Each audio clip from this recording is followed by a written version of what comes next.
Sunday night, sorry. Oh, yeah, Marty? let's talk tomorrow. What is that, Marty? He did. I'll He be said here. he was taking bets. No, it's at 6 o'clock. I'll be here like 5:30. Yeah. Call the roll. Yeah.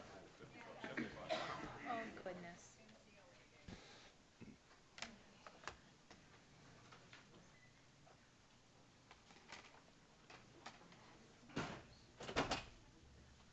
Mayor Bain, I'm here. Vice Mayor Best, Present. Councilwoman Mitchell, Here. Councilman Zapata, Here. Councilman Petrolanda. Councilwoman Zapata, you have the invocation tonight. Please stand. Dear Lord, we humbly ask that you provide us the wisdom, humility, and the knowledge, and not forgetting for 1 second that we are elected officials serving not only a community we love, but the people who voted for us. I also want to say a prayer for the victims and the relatives of those who perished yesterday in the accident we had on 36th Street right off Curtis. In your name, we ask for for condolences for them. Amen. Amen. Stand for the pledge. Right hand over your heart. I pledge allegiance to the flag of the United States of America, And to the republic for which it stands. one nation, under God, indivisible, with liberty and justice for all. Okay. I'm going to go a little bit out of order with the presentations. I'm going to call Mata and Jackson. Come on up.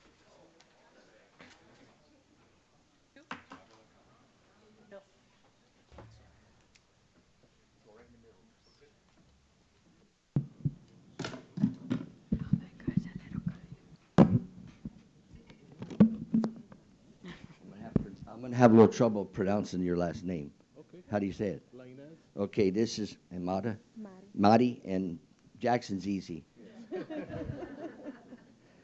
Lides, Linus. Lides, 1226 Quell Avenue, for their home being designated Yard of the Month of June 2019, presented this day, the 28th day of May 2019. Congratulations.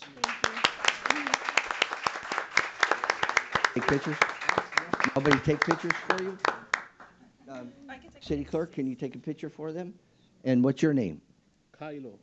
Kylo is another good name to remember, I'll tell you.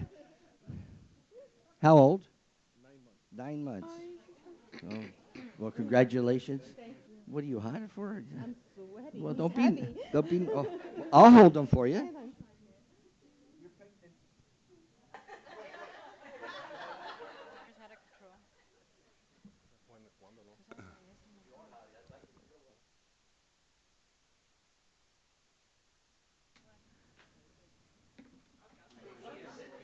All right, wait. I want to talk. Okay, so explain how your house. Do you do it yourself, or you hire somebody to do it, or what? We hired somebody to do it with her vision. It's something that we've been planning to do for a long time. You know, as we walk in the community, we always feel like it should be I want to say a privilege to live here, and also to take care of the grass, the trees, and just the flowers itself. And I would like to encourage the community to also take pleasure in planting, trees and flowers, because it's helps out the entire community. It's a beautiful city, and we should maintain it. Well, thank you. It's very nice. Wait. So you're going to have another baby? Okay. Do you think now it might be to your advantage to have him go play poker so he's not hanging around all the time? I know I stopped poker a while ago, but I guess I could let him go Oh, a couple times here and there. We'll see. Okay. Congratulations. Thank you.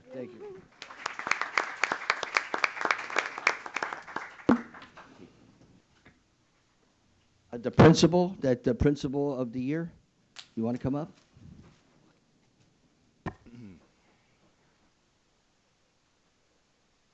This is a certificate of appreciation presented to the principal, Miguel Veloso.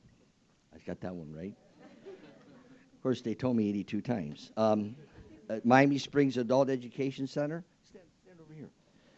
It's for being named Miami-Dade County Principal of the Year, April 30th, 2019, for his outstanding contributions to the academic achievements of the community. It's presented this day, the 28th of May, 2019. Congratulations.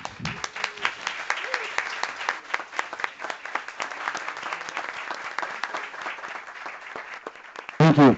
I would like to thank the city of Miami Springs, especially Mr. Jimmy Petrolanda, for all his countless efforts and always going above and beyond and helping our schools, especially Miami Springs. He's always there and assisting in whatever which way we can. We call him, he put the lights on our path so our students can be safe. So every time we call him for assistance, he's always there. Last minute calls, he's always there. So I want to thank Mr. Petrolanda once again for all the hard work he does for this community and for being a great supporter for our schools. Thank you. Okay, let me ask you. What did you win? What did you get in for being the Principal of the Year? What kind of an award or what kind of a... I got a new car. I got a ring from Herff Jones. I got $2,500 and a gift basket over $2,000.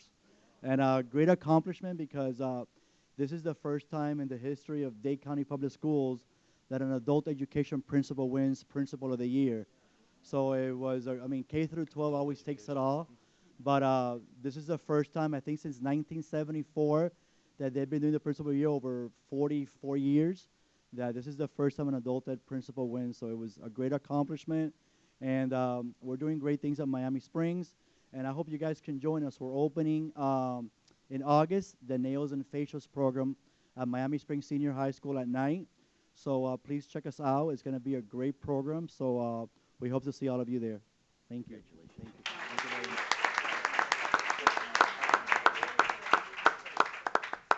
Put your plaque up. There you go. Wait. Come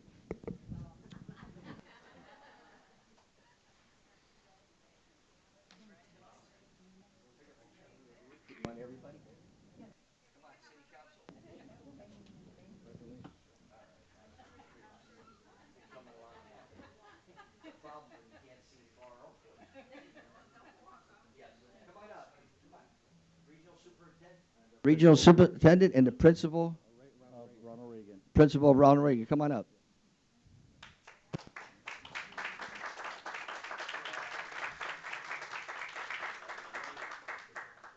Mr. John Page and Juan Carlos Way. Juan Carlos Rui. Okay, come over here, Juan Carlos, right here.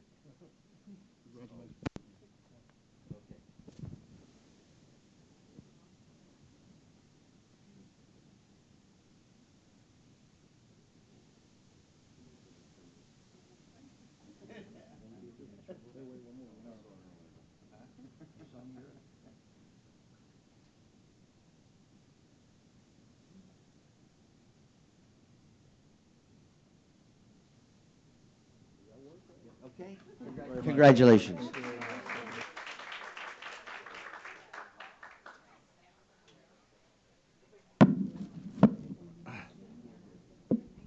I want all the red shirts to come up. All the Miami Springs women clubbers come up. Buzz, not you. Oh. Okay. Yes. Body, you women's club member? Chris, yes. Women's club member? Chris is here. Yes, he is. Hi there. We'll spread it out. Make it half and half. I'll teach you.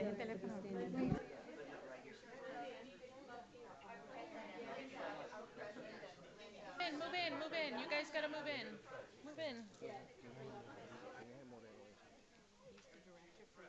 I know, but I remember from last time I asked who's the president, and it's Linda. This is recognition of conservation initiatives be presented to the Women's Club for their exceptional work on the following conservation items in the community during the 2019 spring season. They had the Waterkeeper 1000 I for the water training, Miami Springs Arbor Day, Million Orchard Project. What'd I say? It's nice to have so many nice people to help you. Buzz, John Barleycorn. Thanks, Buzz. You said it first, too. Everglades Eagle Project, presented this 28th day of May 19th. Congratulations to all of you, and this is for you to hang in your lodge. I know you don't have any, you don't want to say anything, do you? You sure? You ask Elizabeth Fisher. Say it again. Elizabeth Fisher will speak. Elizabeth Fisher would like to speak. Elizabeth. We're all in red, so go ahead, Elizabeth. Thank you very much, Mayor and City Council. We're honored to receive this on behalf of the Works of the Women's Club. 2 of these initiatives have been done by your very own, led by your very own Councilwoman Maria Mitchell, and we want to thank her for heading up the Waterkeepers 1,000 Eyes on the Water training and the Million Orchid Project. And we've had members of the city of the Miami Springs Women's Club watering the orchids every day for the first week, every other day for the second week, every third day for the third weekend, twice a week for the last week.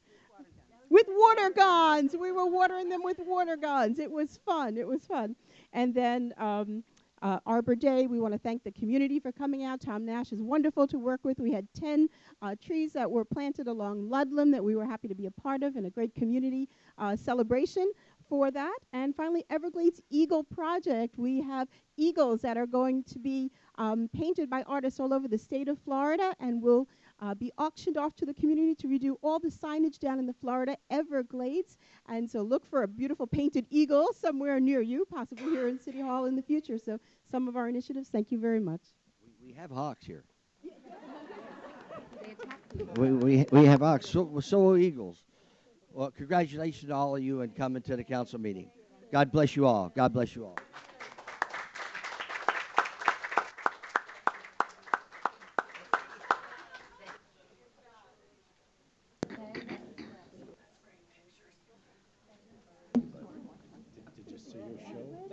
No, I haven't. I've never seen it yet.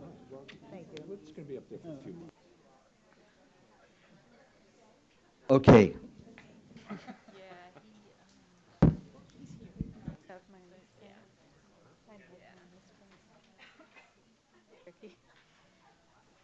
Yeah, you don't have this anywhere else. That's all right, Maria. Hey, she's already sitting in my chair. She did. Listen.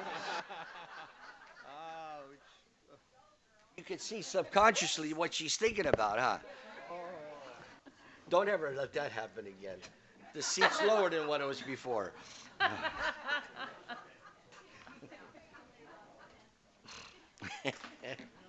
Did it feel good? It felt good. Okay. We have, now we're going to go to 4C. It's a consensus of 2020 presentation from the school board. You're welcome to come up. Are you here? Nobody's here. No, yes. Oh, you're here. You shook your head no. I'm half of the part. Okay. De La Portilla. Good evening. Good evening. Thank you, Mr. Mayor. Thank you, council members. Thank you, City of Miami Springs. Gosh, to follow all of that celebratory stuff is, I don't know. I hope it's not anticlimactic, but now. Well, that's why I did put you last. That's Thank you so much. I am Rafael Daniel de la Portilla. I am not a Diaz de la Portilla, though I hear that they are slightly related. They're Diaz, though. I'm de la Portilla first. So now that we've got that out of the way.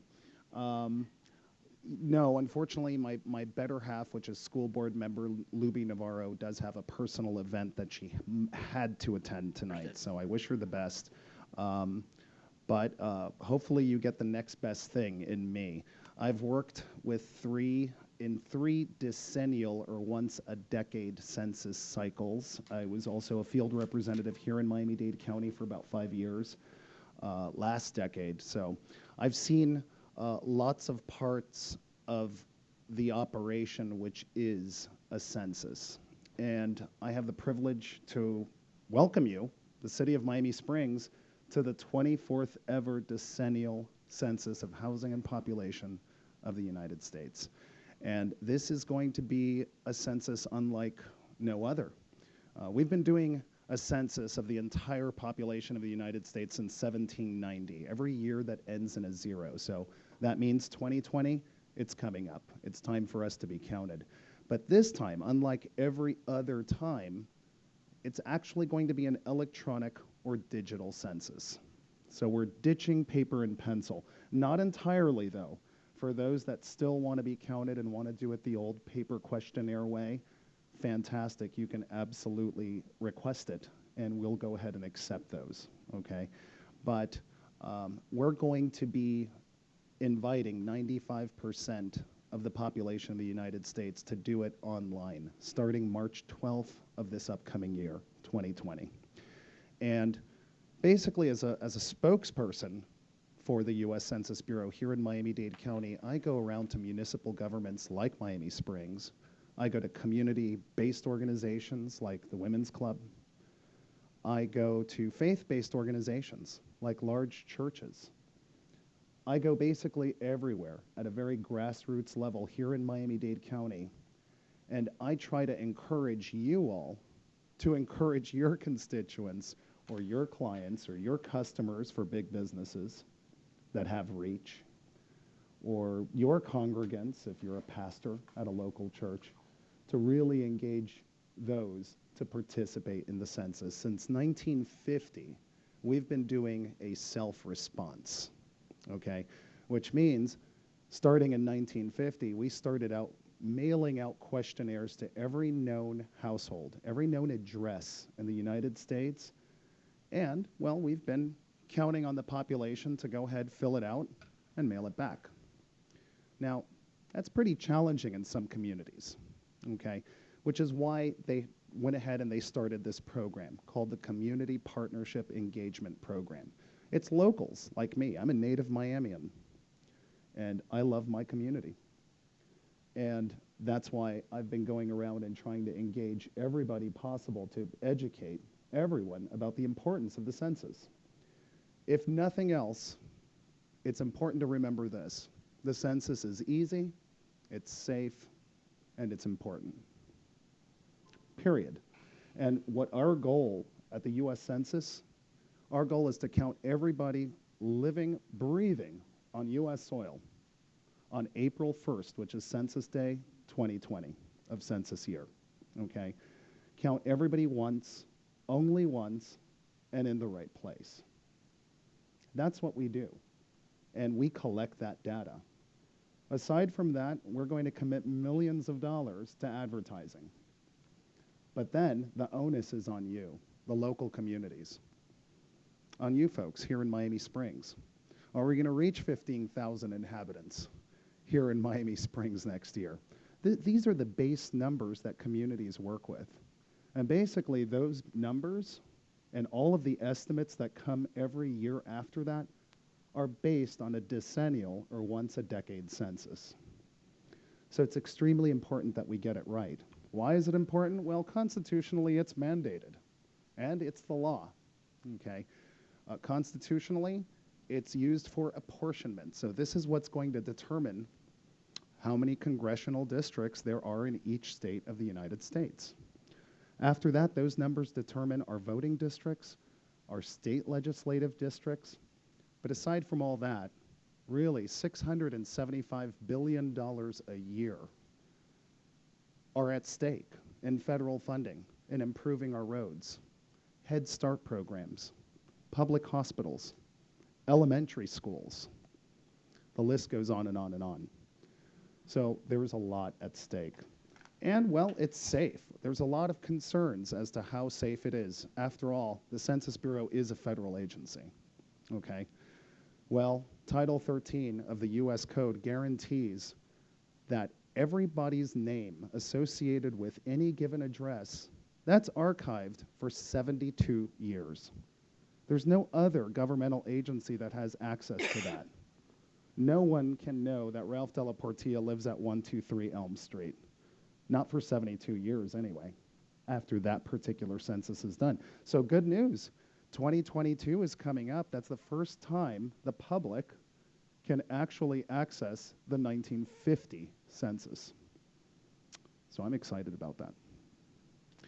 So Other than that, what we've found at the census is really, especially for local governments like Miami Springs, is the establishment of something we call complete count committees. We call them CCCs for short. And Miami-Dade County has already set up their CCC. They're calling it the Miami-Dade Census Task Force.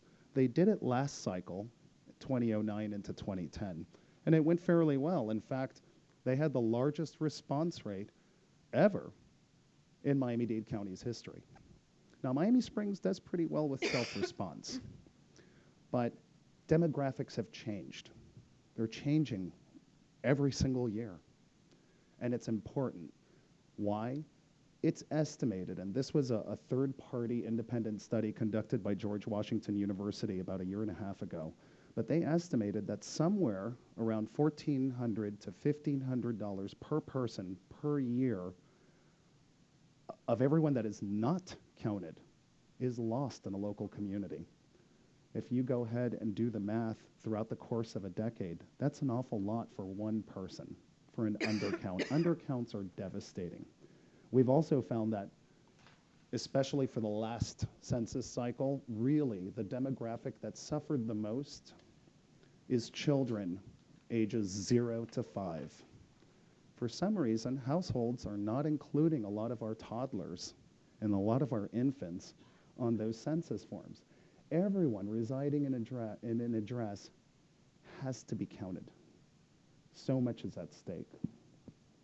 So that's basically all I came here to say. It's save the date, but it's going to happen in about 5 minutes, okay?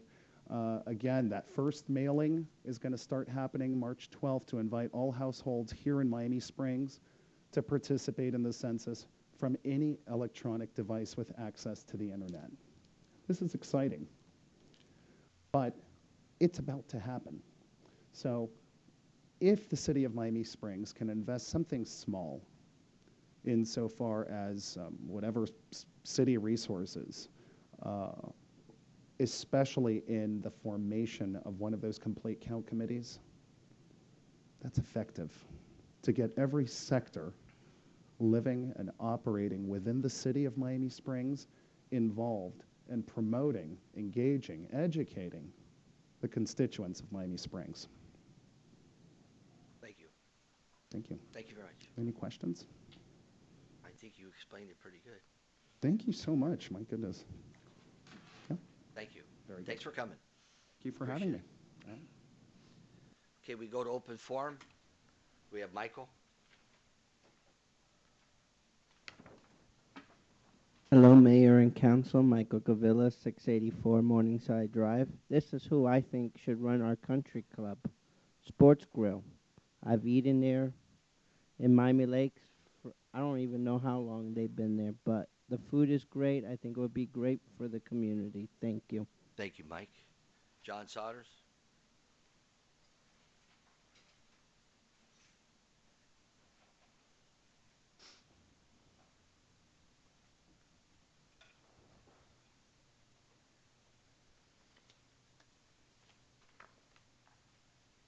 Council, staff, good evening.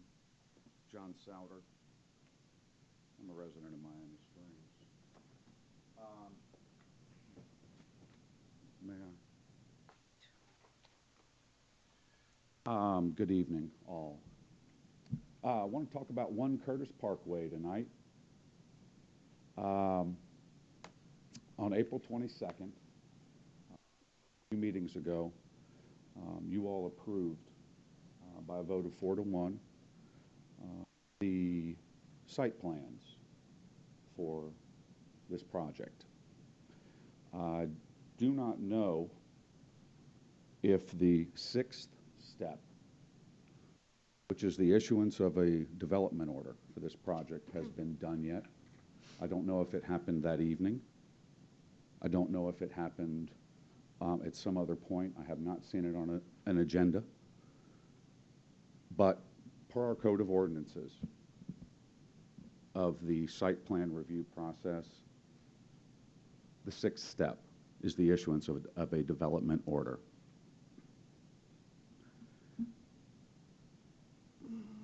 I'm here tonight to make council aware that the project as presented is unlawful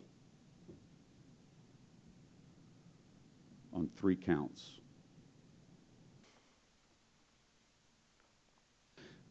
Now,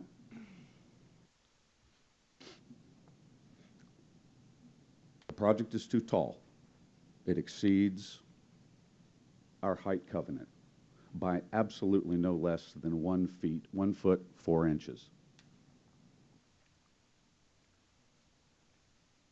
This is the top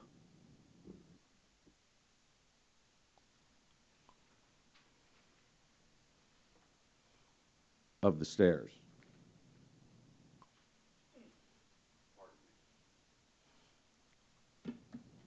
The elevator shaft, the top of that is probably even taller. I don't know that the applicant in question has a certificate from FEMA, but I can read a set of blueprints, and I know grade was raised 2 feet before we even started counting feet.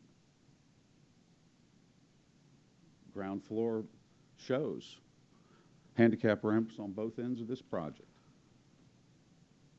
112, 24 feet long. That's 2 feet, guys.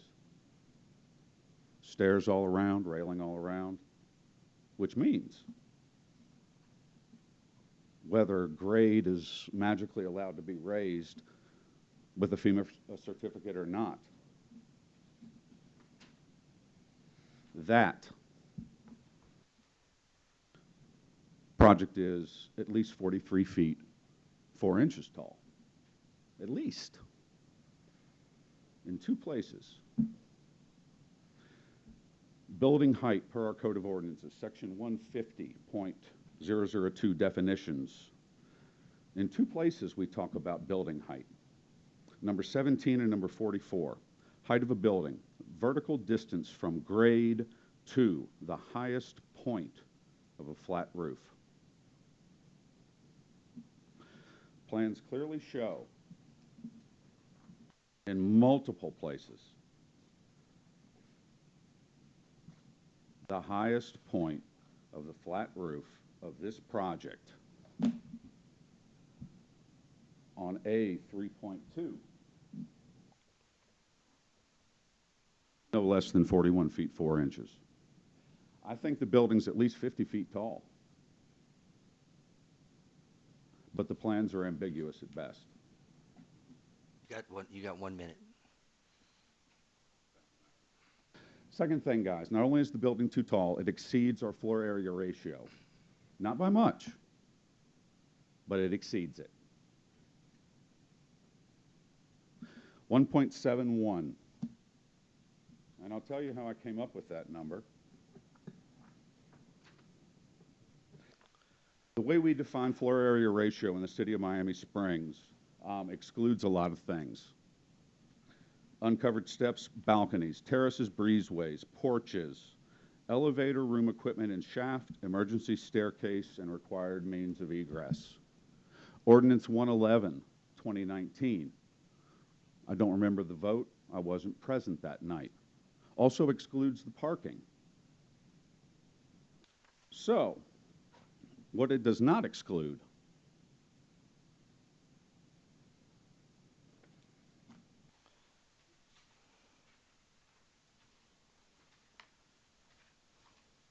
ground floor, the dumpster area, the trash, chute, the elevator lobbies, both sides. Second floor, the leasing office, the storage corner, the hallway leading out to the second floor parking. I'd ask for a little leeway, Mayor, if I may. No, you got to clean it up. No, clean it up. You got to go. That's it. I gave you 6 minutes. You could start on it at the next council meeting. You can where you ended. Thank you very much. Trash chute, anteroom, gym. Thank you. All of the hallways. Please. Thank you very All much. of the hallways on the project. Thank you very much. Thank you. As far as 1.71. John, please. My third point. John, please. That I gave you your time. Thank you. Council, thank you. Buzz Fleischman.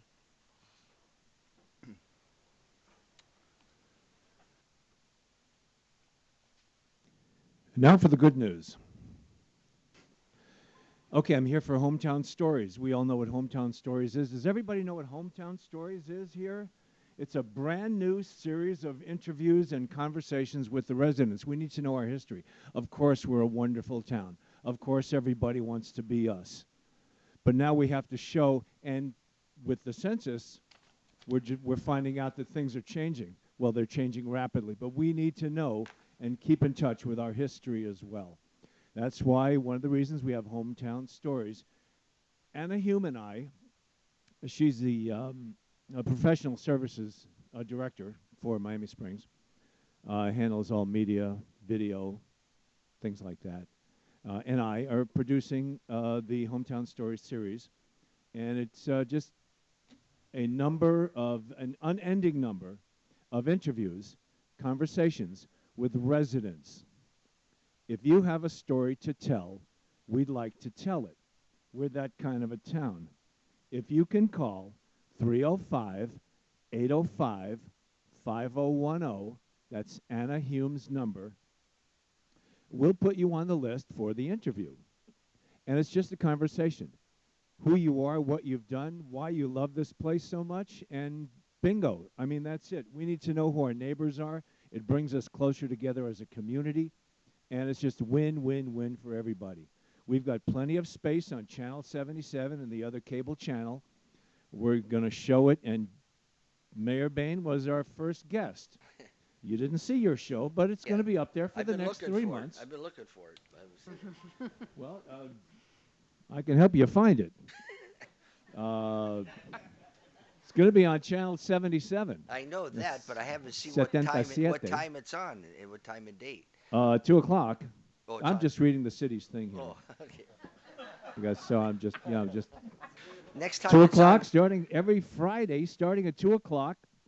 It can be viewed on Channel 77, the city's YouTube channel, the city's Facebook page. Every platform the city has, it will be shown. And on YouTube, it'll be there forever.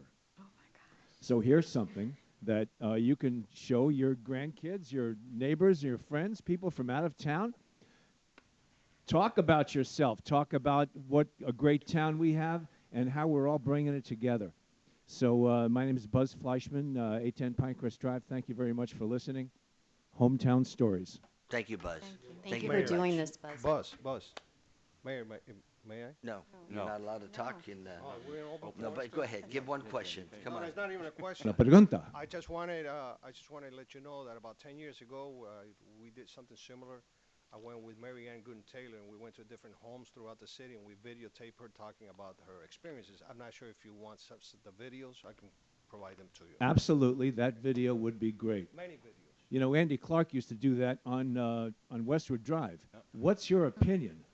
And he used to put these things on all the time, and it was great. Okay. We need that again. We just all need to know how special we are. Okay, great. Thank you. Buzz, thank you. Thanks, Buzz. There was also a fellow by the name of Artie Hightaffer. Yes. Who used to have to sit down and talk like we did with Mr. Fleischman there. He made us feel real good when we did it. Okay, that concludes open forum. We appreciate everybody who came to speak. We go to 6A, the approval of the council meeting, May 13, 2019, regular minutes. You're the chair. Motion to move, sir. Second. Call a vote, please. Vice Mayor Best? Aye. Councilwoman Mitchell? Yes. Councilwoman Zapata? Yes. Councilman Petralanda? Yes. Mayor Bain? Yes. Okay, we go on to a public hearing. We're going to 8. We want to do these individually, right? Yes, Mayor. If I might just give a little bit of preface real quick. Well, I Mayor, want to say first thing first. 8C has been deferred. It's not going to be talked about today. That's correct. It's been Okay, requested deferred by the applicant. I want to clear. Mayor and Council, as you recall, last year you overhauled the variance procedure process. It was a little convoluted, so essentially it's been cleaned up. This is the process. It goes to planning and zoning for recommendations. You have that as part of your backup. Each one of these is a public hearing. You're hearing it as the arbiters of the matter. It's a quasi-judicial matter. You can hear staff with their recommendation, hear the applicant to the extent that they're here, open it up for public comment, and any deliberations you guys might have. We're here to answer any questions also that you might have. Okay, we go to the case 10V19. Oh, how do you want to start this? Yeah, I mean, as far as, I don't know if... Chris, you want to come up? Huh? Chris? I know they're here, but... Mayor, if I might ask? You know, in the past, this would have been a, vote of the minutes of the board. Right. So, I don't Well, know. I just mean, want- this is a new procedure. So. It is. I'm just asking, is this, for legal clarification on this, we are not sitting as a quasi-judicial board? You are not closing the first meeting and reopening another meeting? No, that you're not sitting as the local planning agency, and you're not sitting as the Board of Appeals. Okay, that was my You're question. sitting as a city council, but it is a quasi-judicial matter. Okay. Before, the process was that you all would almost ministerially approve the minutes of the Planning and Zoning Board. Right. And it was unclear where the quasi-judicial process began. Council members could pull items off of those minutes like consent without the applicant being present. Right. There were a bunch of due process issues associated with the way it was done. Now it's very clean. It lines up with essentially the way other municipalities do it. There's a Planning and Zoning Board that's also a hearing. Mm-hmm. They give a recommendation. You all take that recommendation as part of the information that you receive, just like staff's recommendation. So Chris will run each one of them through you. You can hear the applicant's position, open up for public comment. Okay. Chris, you want to start it? Thanks, Danny.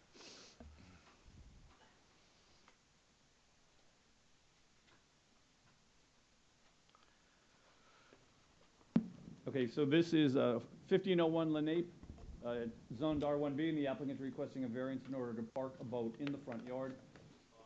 Variance is from section 150.017B4 to waive that prohibition of parking in the front yard.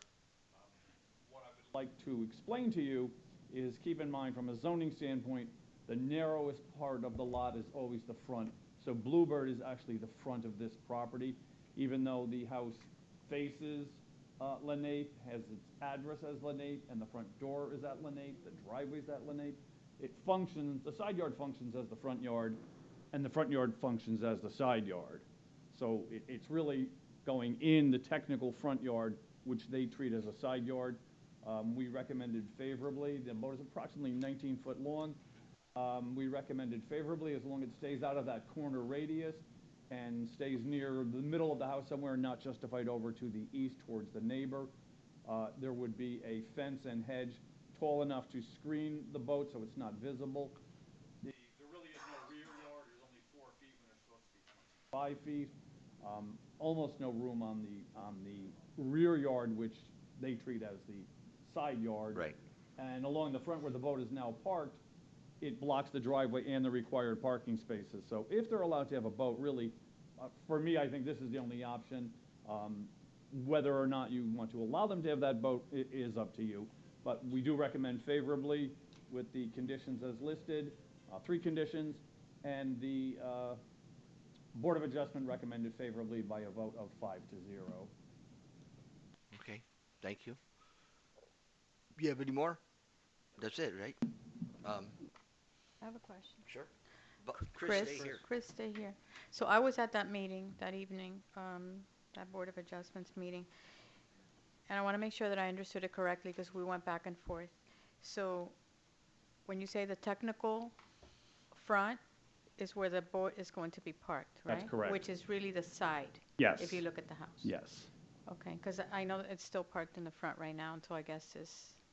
Yeah, it's Okay, I parked just in the wanna make corner, the corner side, which is they treat as the front. Right, so really where the door is in the front of the house, that's not where the boat is going to be. It's actually going to be on the side, which is technically the front, but it's the side. Exactly right, on Bluebird. And there really was no way in the corner side Right. yard to effectively screen that because of the semicircular driveway. We looked at all different ways to try to keep it there, but it couldn't be properly screened. And as I said, it took away required parking No, I from the understand. property. And I just want to say that at that meeting, there were people from the community that when they read this, they were like, oh, we're going to approve something in the front. And when they realized what it actually was, they seemed okay with it. They were fine. I sometimes talk to you about the way we have to write something up and the way we Right. word it. It sounds scary, it sounds bad, but when you really dig into it, you'll Yeah, see that this is not a home that that anyone's going to drive by that street and see a boat in the actual front of the house, the technical. Correct. Whatever. Mayor and council, there are issues before the planning and zoning board and all of you all the time because of that provision in our code that requires the most narrow portion of putting a right-of-way to constitute the front. We have issues all the time that it's fences, how we address fences, how we address accessory structures in that side yard. We've talked about potentially addressing that section of the code. Well, the only thing is that we just can't appreciate all the potential unintended consequences of changing it. So essentially, it's coming through to avoid any unintended consequences, which is the variance process. Right. I would just like, Mayor, I know I live near there, and I know in the past, years ago, the previous owners had requested to be allowed to put a pool, above-ground pool, and it was in their front yard, but it wasn't. It was in their backyard because this is just a very odd situation. The house faces Lenape. The owners bought the house facing Lenape. It's always been on Lenape. The property appraisers and everyone has it on Lenape. So for some strange thing, like Dan says, we have it in our code that we consider it, the front is their side yard. But I do want everyone to rest assured that they'll be parking it in what is the backyard. So The side. excuse me, in the side yard along the Bluebird, and it won't be visible from the front. So I think it makes perfect sense. And Dan, if there is some way to, these poor property owners have been through a lot. Just because of something in our code that, Certainly, like I said, there have been folks wanting to put fences, other accessory structures in there. We're trying to find, we've been looking for the legislative intent behind the policy, and I'm sure it has to do with, these are all end caps, right? And so essentially, Miami Springs developed with 30 front yard setbacks. You have this garden style. And then all of a sudden you come to a property where the setback there, even though it's the side of the house, it's almost as they want you to continue treating it like the front of your house. And we think that it's perhaps it's because of continuity of that garden on the front yard, except that essentially then that corner house gets treated almost having like two fronts. So it does create some inconsistencies and some different applications of the code. We'll continue to look at it and see. What we just don't want to do is create general policy out of specific situations. And so unfortunately, they come through the variance process, but at least, we're vigilant over these issues. Chris looks at these very, very closely, but we'll think of something. And you and I have the would just expertise. like to commend the property owners because they're the ones that came to the city first before they purchased the boat and asked if they purchased a boat, where they could park the boat. So they've done their due diligence. And I appreciate that. Well, we have good people on that board that use common sense. I don't mind this. I don't mind that these special situations come through a variance. Well, I really don't. I think you can't blanket. You can't make a blanket situation in this case, but because then there's no, in my opinion, no control. But this gives you control. If there's not any other questions, I'll entertain a motion. Motion to approve. Second. Mayor, I'm sorry, did we open up for public comment? Oh, I didn't know I had to open up. Yeah, it's a public hearing. I open this up for a public hearing. Anybody wish to speak on this item? I'm the property owner. Good evening. You got to come to the microphone, sir. I'm the property owner. Good evening. I'd just like to thank Chris for his help and your support on this, so I appreciate it. Thank you. Anybody else? Okay, I close the public hearing. We have a first and a second. I remember a few years ago we had a situation like this. This was it wasn't Lenape, it was Ludlam and Oriole. That big mansion that folks went in there and rebuilt. The next thing you know, there wasn't a boat. I don't know if you remember the meeting. The property owners come up to the well and we were talking to them. I says, that's a beautiful piece of property. You got their beautiful boat. I says, but is it a boat? And she goes, well, what do you mean? I says, that's just big enough to be a ship. And I say that for not to be comedic, but because you just hit it on the head a minute ago in terms of trying to generalize legislation. In order to do this, we have so many irregular properties, shaped properties in this town, that back in the day when they were built, the front yard probably was where you suggested earlier. And it wasn't where it is now. But that house clearly was built to the north, if I'm not mistaken, originally. It was originally on the on the south, and it was built out north. Yeah. And I think the fix here is good. I didn't personally attend that meeting because I didn't, you know, that was kind of for the board. But I think they ruled correctly on this. I was against it originally. I lived near there as well and drove by it, and it just didn't look appropriate. But when I heard what the folks were willing to do to make this right, I totally applaud them. Okay. You got a first and a second? Call the vote. Vice Mayor Best? Aye. Councilwoman Mitchell? Yes. Councilwoman Zapata? Yes. Councilman Petrolanda? Yes. Mayor Bain? Yes. Good luck. Safe voting. We go to B. Case 02V19, applicant.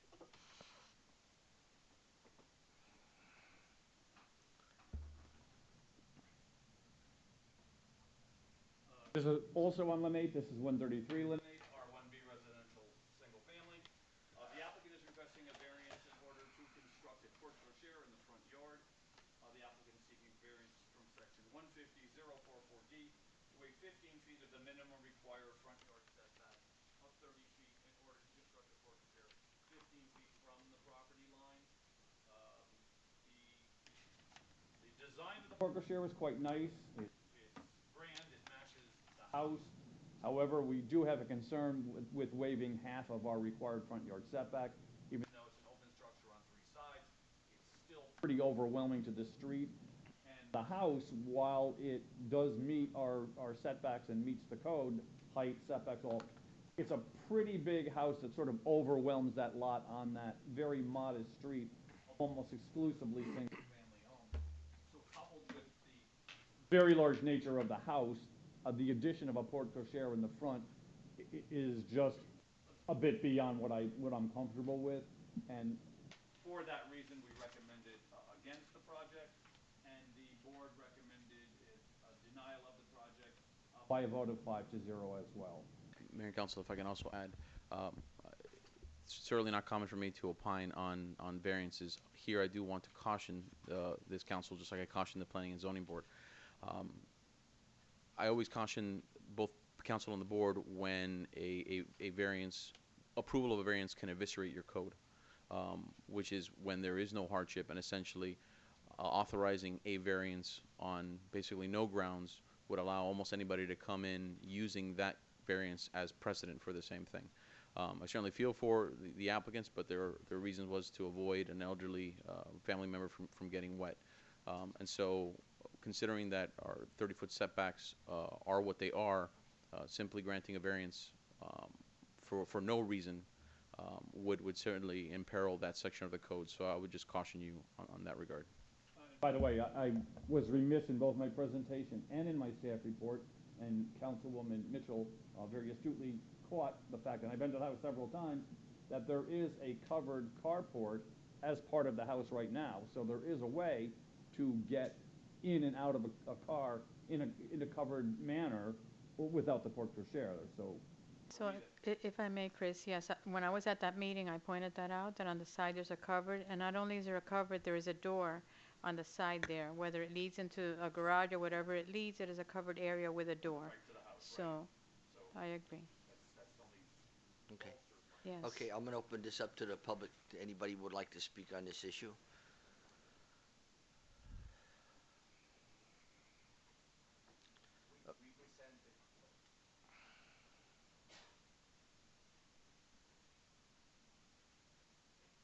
My name is Miguel Bello, 2110 Southwest 125th Court, and I am a family member of the homeowners.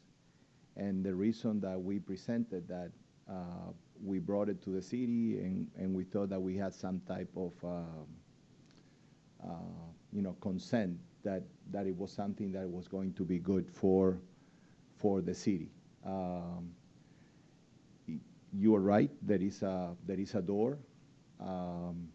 And we have to reaccommodate everything that is happening in that garage for that to be used for the the father of the homeowners to be able to get out of the house there.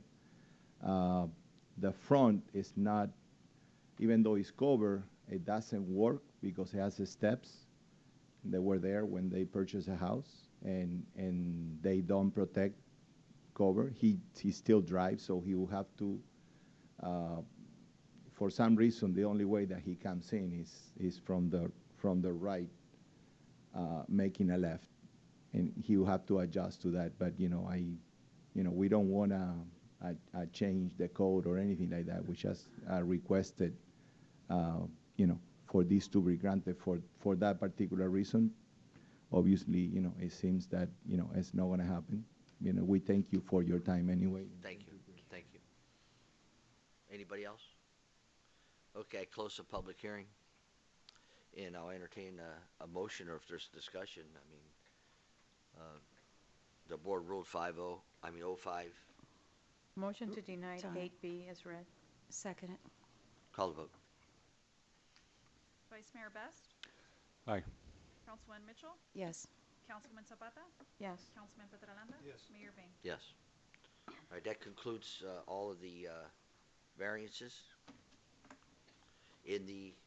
For the record, in the old days, what would have happened before was this would have been approved by council, and then the applicant would have had the right to appeal it to the council. This is taken. You understand? Right. I mean, essentially, in other words, there was before they would go to the board and we would approve the minutes of the board, and then after that they would have the opportunity to appeal to the board and come to us to present this issue. I mean, I know what this, but this is the final situation. I don't know. I know you streamlined it to a point, but there was another step before for the people. again, so the process used to be that the council would, planning and zoning would make a recommendation. Right. Still be a recommendation. Yes. And yet councils in the past would essentially almost approve them ministerially. As we would approve it as a meeting. Almost as a minute As a meeting. At that meeting, a council member could have pulled that item off of that consent approval, right, and either heard it that night or scheduled it for another meeting.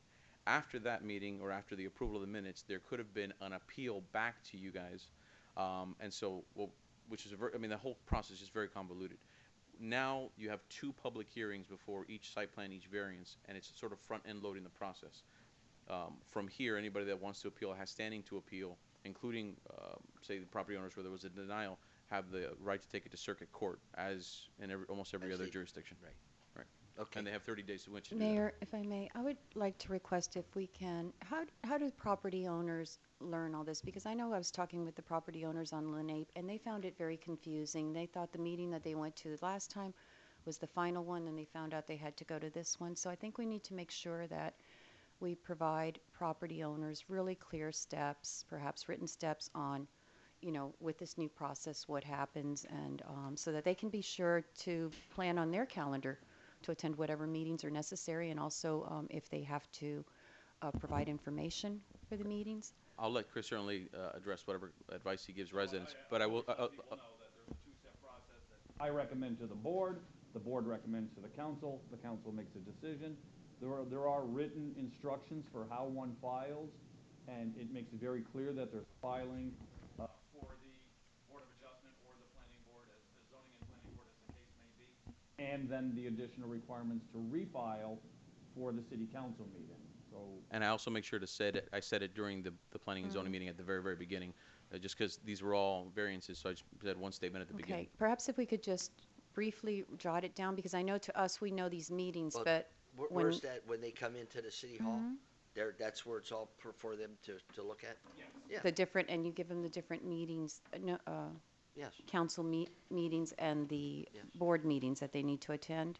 Yes. And we put the ad in the newspaper twice, both prior to I the saw board and prior to the Right, that's for the residents. And we send individual notices to the property owners, both before the planning and zoning board and before the council meeting. Okay, what I'm saying, Chris, is not for the residents, it's for the property owners, and I know in this case, the property owners told me they found it, they, didn't realize it was so many meetings, so just perhaps if we have it written down so it's easier to make sure that everyone realizes the steps. I would like to add something. Are you done, Maria? I don't want to interrupt. Yes. So, when I was at that meeting, I thought that it was really you know, well run, the way that Dan was there, and he was he opens by saying that everyone that's there understands what that process is, which doesn't happen in all of our boards, because I attend some other, like our code compliance and all of this, and that's something that I always say, we have to frame it so that everyone sitting there understands what's going to happen today and what's going to happen next. And I do appreciate the fact that this was changed, because when we first got elected, that very first meeting, I, for one, was confused because we were approving minutes, but we were really approving the recommendations.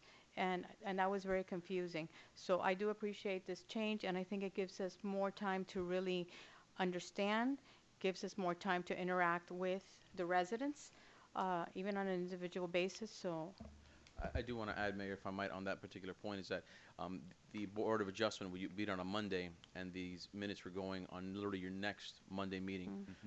Because of notice requirements that we've added, now they're going on the third Monday of the month, so your second meeting. So essentially, it allows for additional time to review the materials, but also for the notices to get out.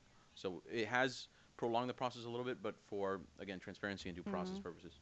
Okay, thank you, Chris. You going home?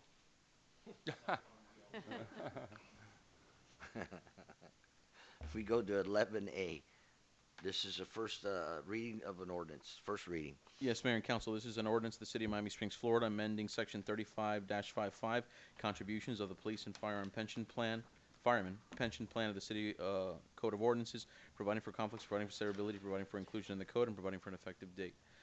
Mayor and Council, this is brought to you by the administration following your discussion on this very particular item. And Tammy, I don't know if you want to read the memo into the minute, in the record.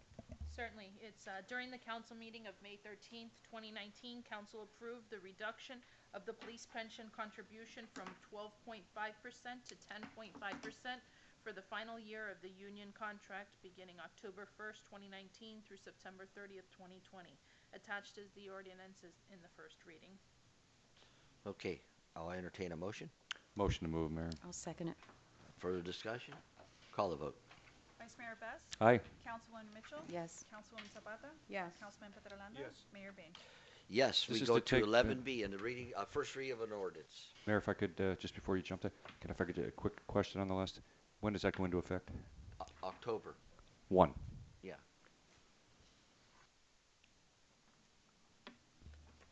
Go ahead, first reading of an ordinance.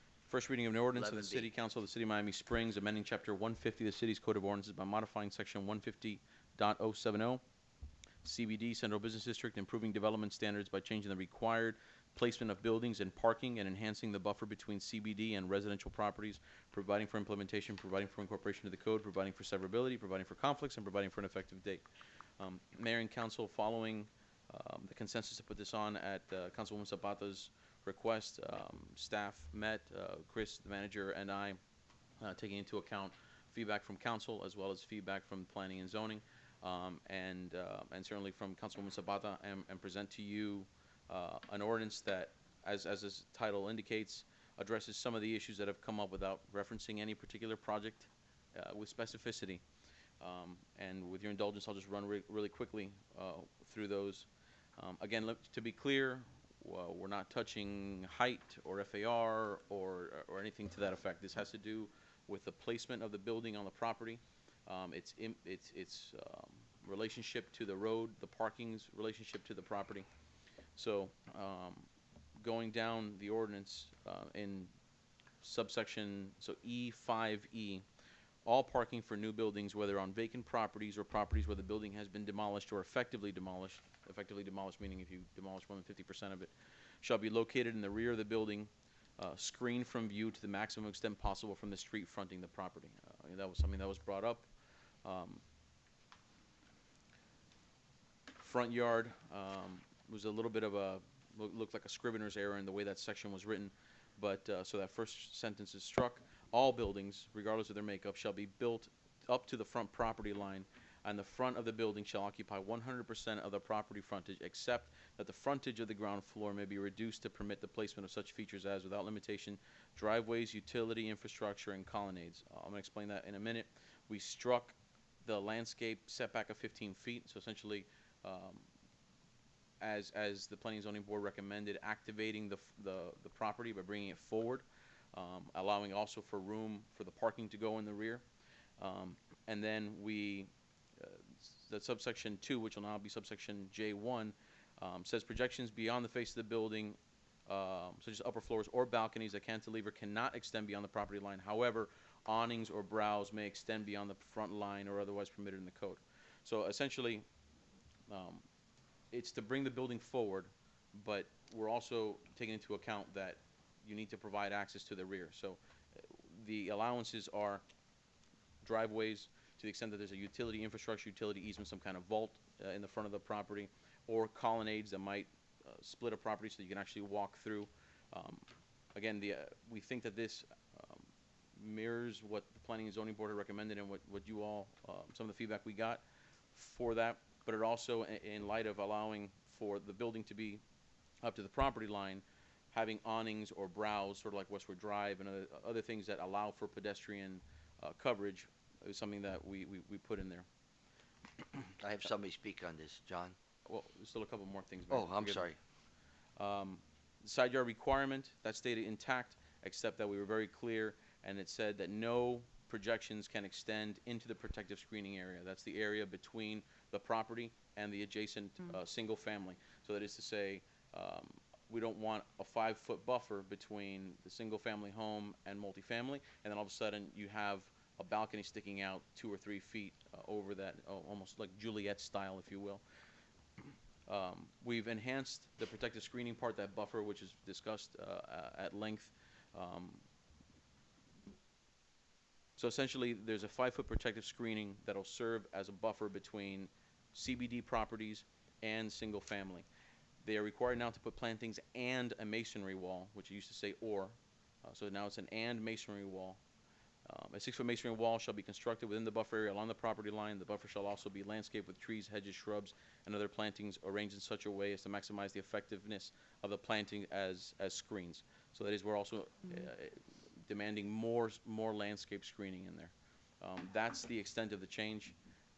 And again, to be perfectly clear, this does not affect any pending application, but certainly it is taking into account feedback that the council has received, feedback from the planning and zoning in light of certain things that have come into the community that were seen as not typical to the character of the city. So with that, it's up to you to chop it up, change however you like. I'm happy to answer any questions. Chris is here as well. I have a question, Mayor. Wait, I have somebody speak on it, this. So, John?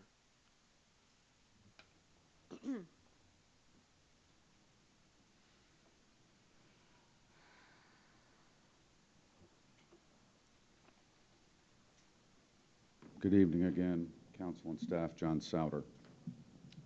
I'm a little concerned about this ordinance, as I was about 1106 and 1107 last year, 1109, which got tabled, thankfully. The issue for me, we've got it going on 36th Street. It's already happened in the Gateway District. Our setback requirements are being destroyed. They're going away. And it's my opinion that in eliminating setbacks, whether it be in a commercial district or anywhere else, that you are taking away open space, which is one of the things that is protected. At least the intent of it is protected in our comprehensive plan. The language of this, it says improving development standards. And as with many ordinances, there's always that whereas clause that says the city council hereby finds the adoption of this ordinance is in the best interest and welfare of the residents of the city. I like trees, I like open space, I like our setbacks exactly where they are. Some of the language in this ordinance as drafted. This is the Gateway District Volume 2.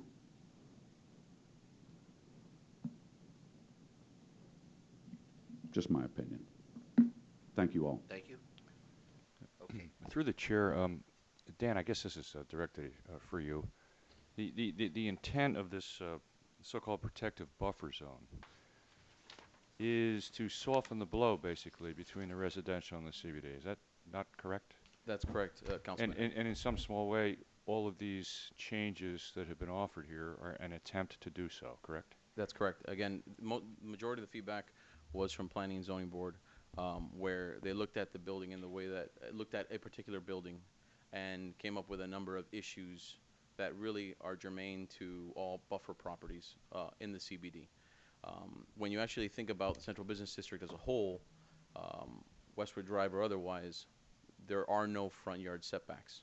It's brought up to the property, and the intent of that is it has commercial elements, so maximize the frontage, activate the frontage of that property, and also move uses that are less desirable for that function to the rear. And so in trying to mitigate the impacts on a neighboring property, what this does essentially is change the way buildings are going to be oriented towards the street as opposed to towards a single family home.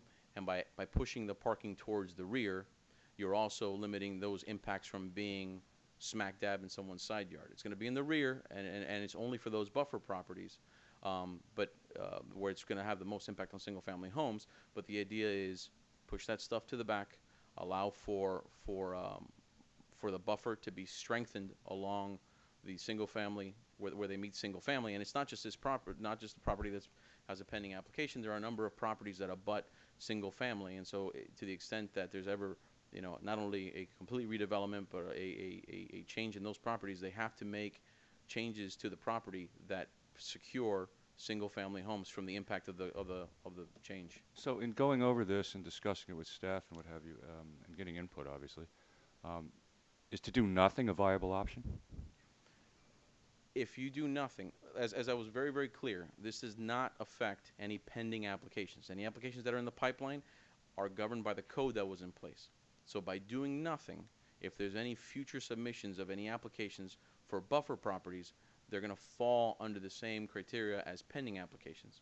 So what this does is essentially, without diminishing the value of someone's property, it's essentially telling somebody when you've got to develop your property in this regard.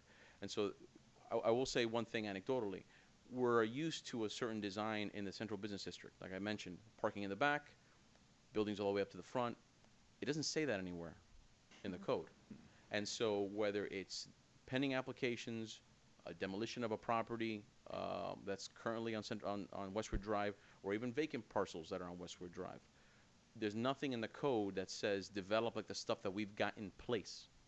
And so essentially that's what we worked out of just saying, how do we mitigate the impact on adjacent residential, but also keep it in the character of what's in existence. And that's essentially what this does. Moves the building up to the front, parking in the back, and then strengthens the buffer yard.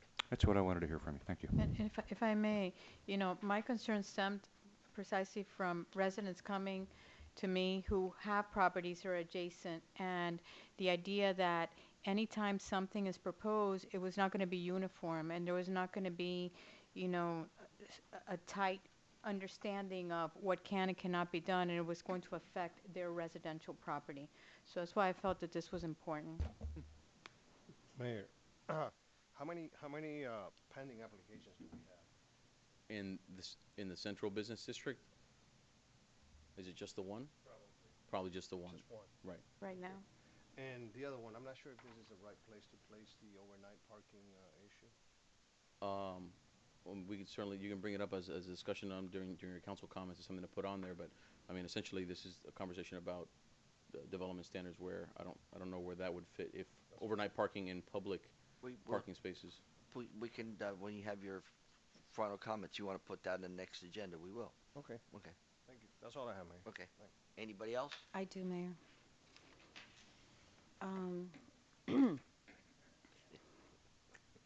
In this section 150-070E, E5E, with the parking, the first section, how does that, I guess my concern is this, and I like that we're saying to park in the back, but how the unintended consequences of that would be that because of the parking is in the back of the building, alleys will be overused, that all of a sudden there will be the tendency for people to have more traffic back and forth on that alley to get to the parking there, and that may cause a problem for other people, other residences that are along that alley. Well, So how do we make sure, compensate by, having the parking back there if all of a sudden we're causing another unintended consequence of all this alley traffic for these residents nearby? Well, first, Public Works, you'll be using the alleys too. So. Well, yeah, but there's nothing to limit. A lot of people have access to the back of their home through their alleys. Right, but I'm also concerned about Public Yes.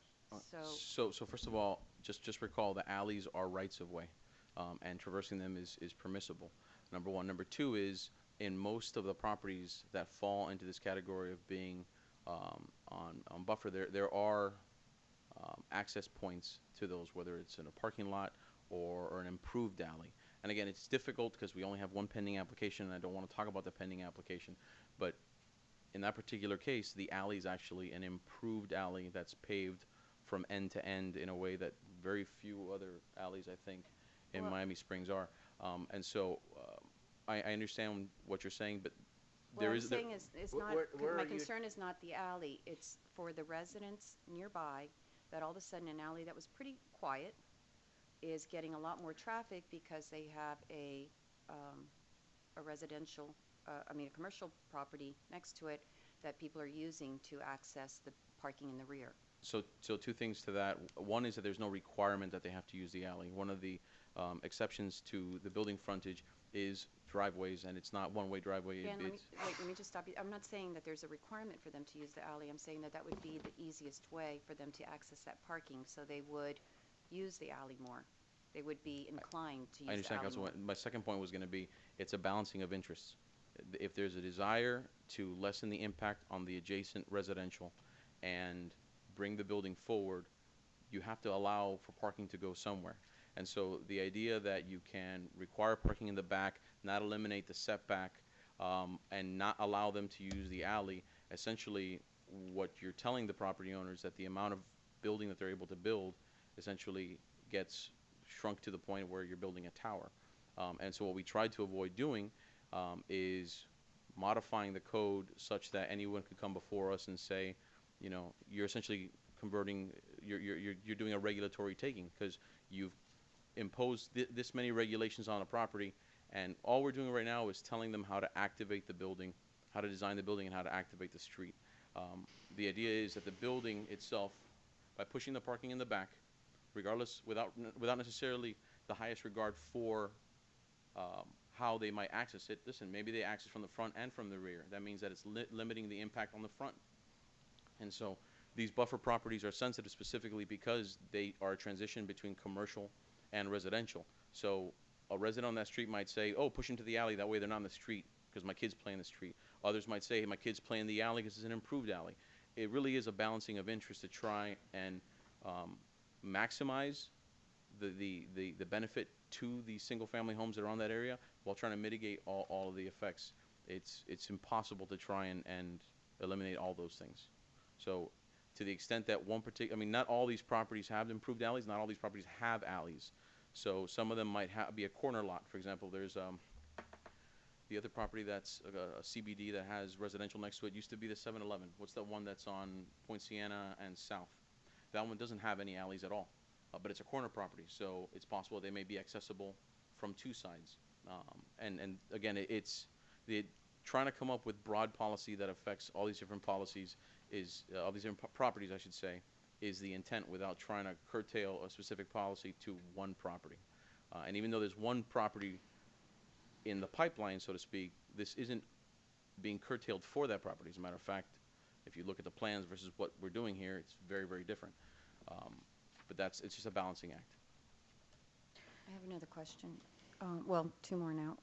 Can you give me an idea, maybe you or Chris, of about approximately how many properties we have that are like these buffer in the city, 10, 20, 30? Do you have an idea? CBD, I would say less than half. I would say less than 6. Okay, Yeah. that's good to know. And then one other thing with the section J1, where we say the landscape setback, we're removing that.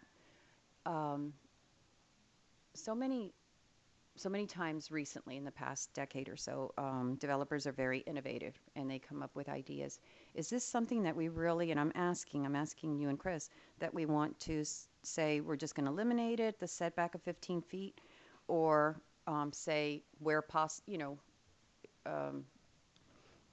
unless other circumstances or something, because I can just envision somebody coming back with the beautification. We have it for beautification purposes only at the option of the property owner. I'm not so sure why we have to eliminate that when we're leaving it for beautification and perhaps remove it from at the option of the property owner as a possibility. Setbacks are extremely damaging to your downtown commercial district. Think of any great commercial street that you like to shop on, any great street, even in the middle of America, you know, the traditional downtown, they're always come right out to the sidewalk. When you have gaps, when you have setbacks, when you have parking lots in the building setback, they're very damaging. So we were really concerned that although we've already allowed zero and encouraged zero, and most things are at zero, my concern was if they set the building back, let's say for some outdoor dining, which could be really nice, the restaurant fails and all of a sudden you've got a building for retail sitting 15 feet back from the street. You want that continuity of always building to the street, and you don't want it for landscaping, you don't want it for beautification. This is an urban downtown, and really that's for your street trees. That's where street trees come in. You really want to hold that line. It's really important. But Chris, by this, then they wouldn't, a facility couldn't be opened envisioning outdoor dining. Correct. I mean, essentially, what this is similar to the conversation on 36th Street. It's about where you want to bring the activation, and you want to bring the activation to the sidewalk, to that pedestrian activity, by giving.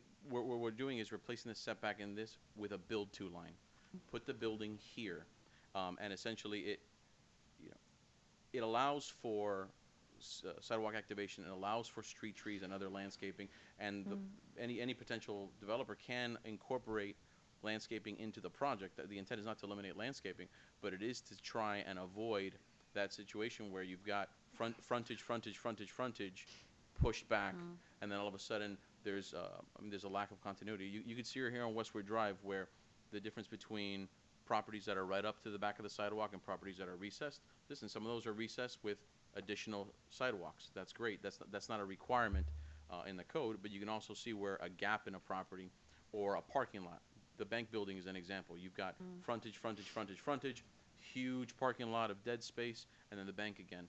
Well, that's what Chris is referring to, that those parts that are pushed back, while they may allow for some things, they also are detrimental to the overall objective of the CBD. Right, and also if you're strolling along and you're seeing storefront to storefront to storefront, admiring this or that, thinking it's closed now, but I'll come back to this, and all of a sudden you get to nearly a full block of parking, you're going to tend to turn around and go back because you're losing interest. There's nothing to see all of a sudden.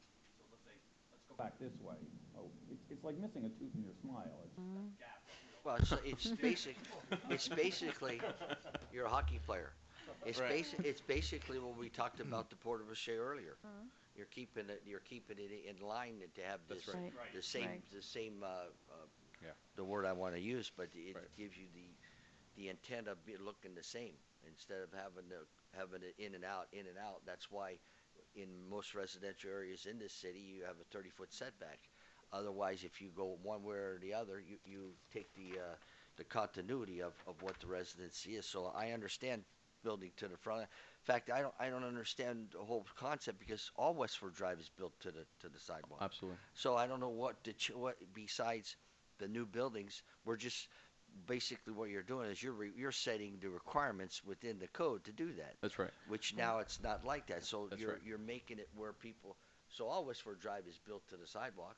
Why would you want have that two empty lots that are over there? If they build, you want them to build it a 15-foot setback. You would still want them to come to the property line. Right. As a vacant parcel, they'd have to abide by this, even though they're not abutting. They wouldn't have to do the buffer because there's a parking lot behind it. But that property would have to be built up. They couldn't build up to 15 foot back or whatever it is.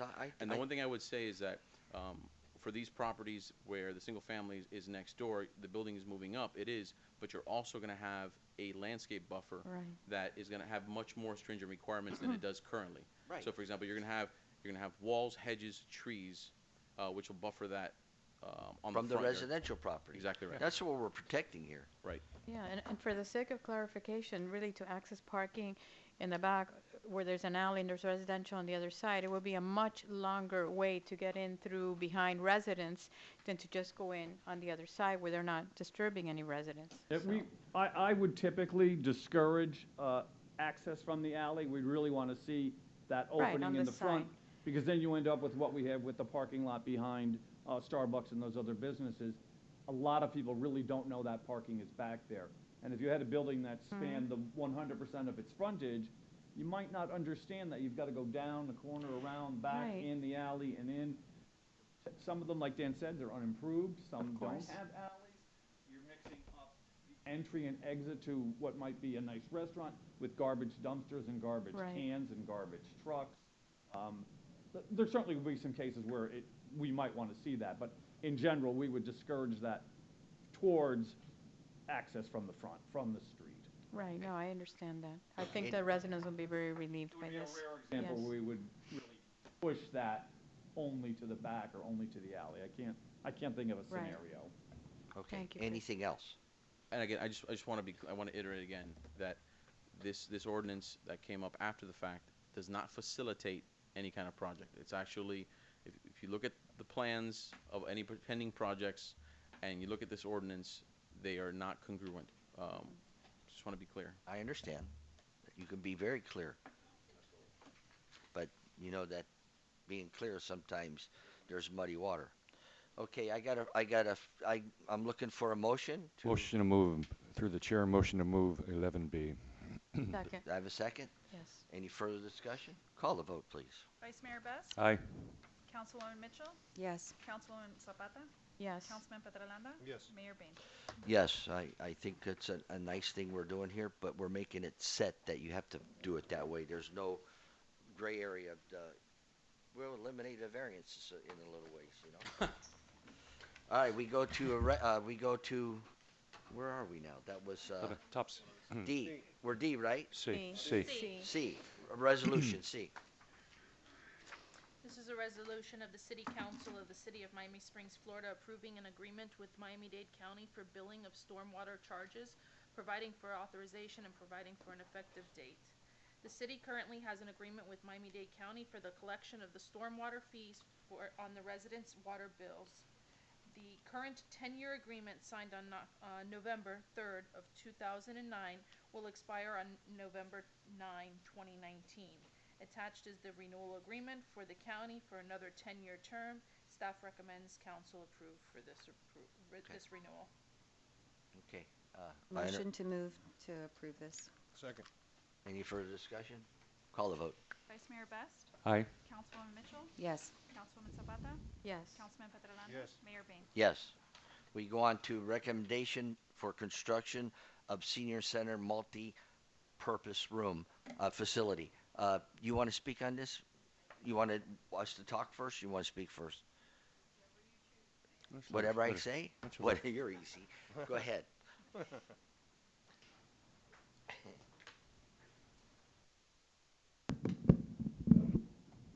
Good evening, Mayor and Council. Neri Owens, 169 Corridon Drive. This is a recommendation to award the construction company for the senior center. It's over $5 million project. I looked at the selection committee and they rated West Construction 241 points and Stonehenge 240 points.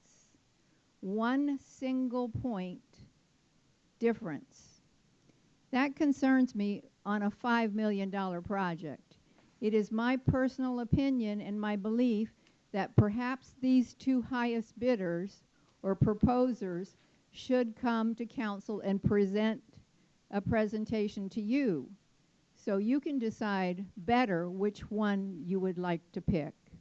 I remember with the pool and with the recreation building that council was involved and had presentations and the public had a lot of access and information.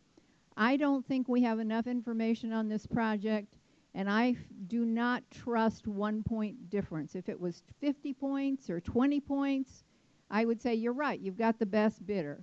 But one single point on a selection committee is way too close. And I trust this council. I think you would ferret out and pick the best of the two. It may not be the lowest bidder that got 241 points, or it may be the lowest bidder or the second lowest bidder.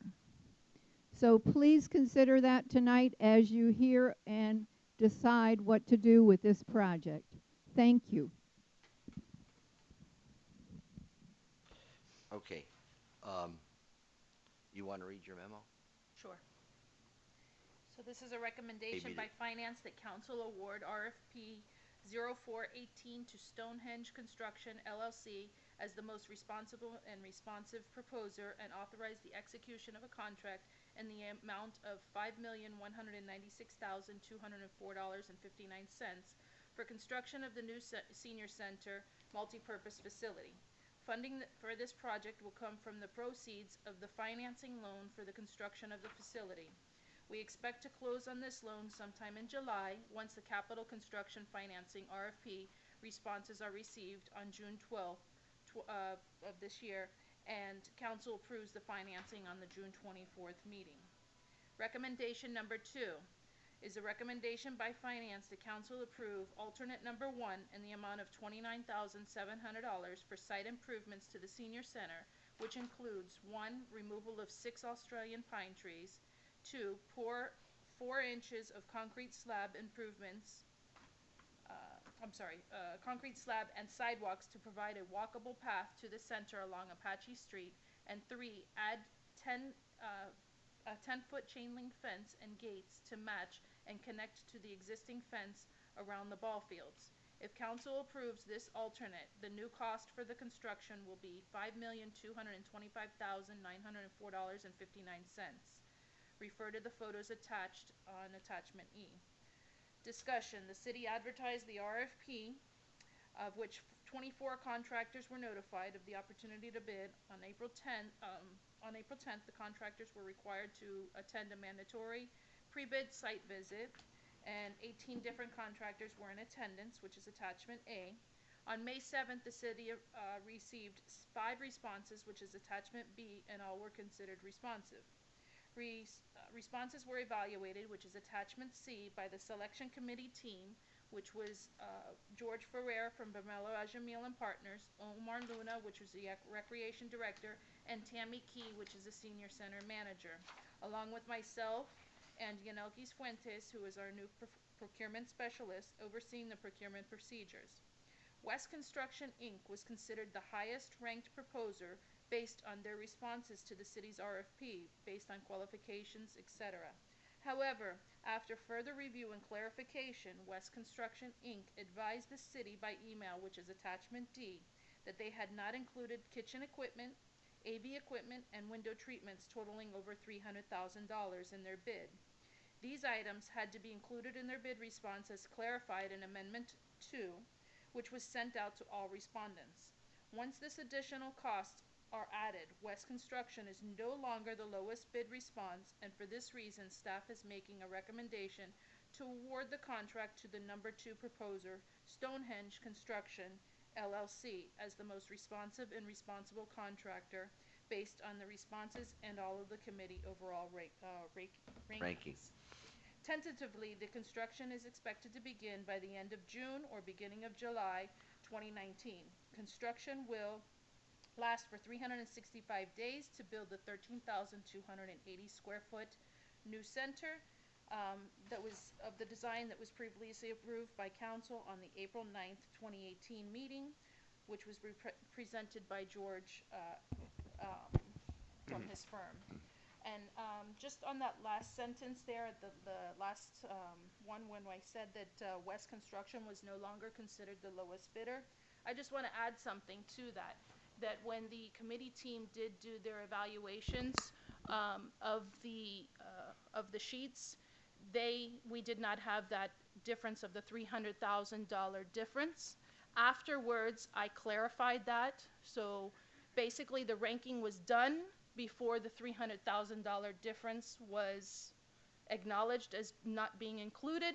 So had the committee known that the $300,000 was not committed, covered into the cost of the construction, I'm sure the rankings would have been totaled much differently. Right. If I can add to that, Mayor, essentially, if we had the option to send the information back to the evaluation committee for rescoring based on the new criteria, had all that information, not new criteria, the new information, had all that information been used against the criteria, essentially the points that were given for best value would not have gone to West.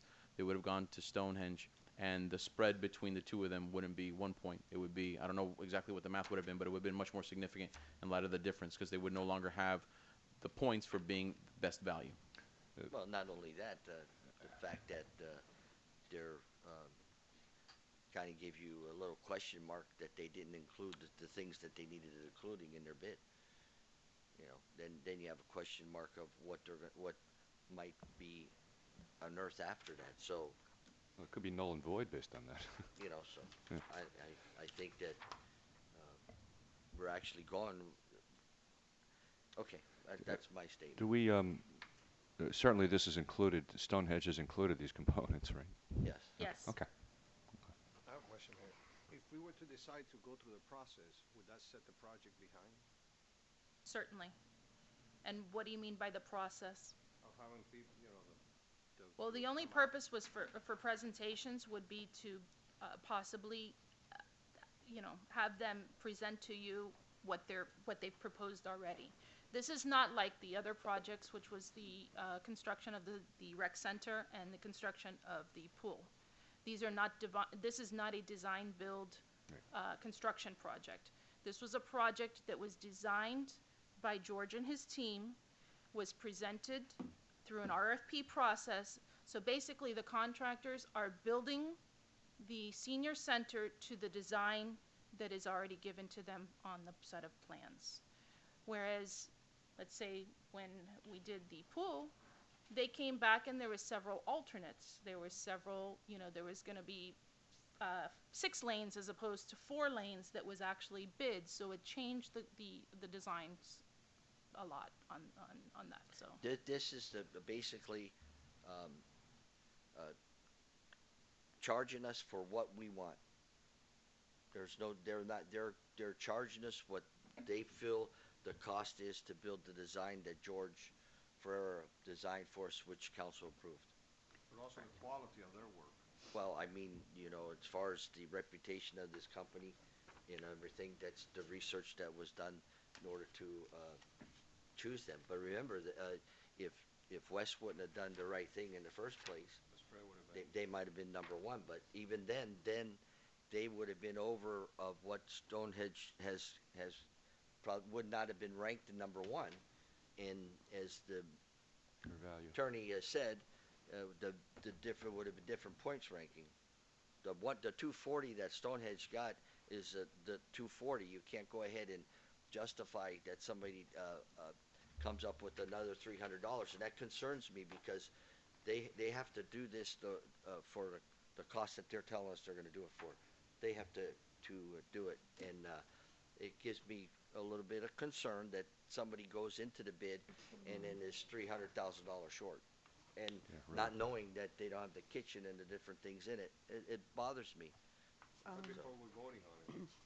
Huh? Right before we're voting on it, kind of. Well, it's nice that they were honest enough too, though, to come forward and say they misplaced what they had to do. But bottom line is, it throws a little question in your mind when you have a professional company give you a bid, and it's a price. We're just in the bid, a price, and they're $300,000 off. So Credibility.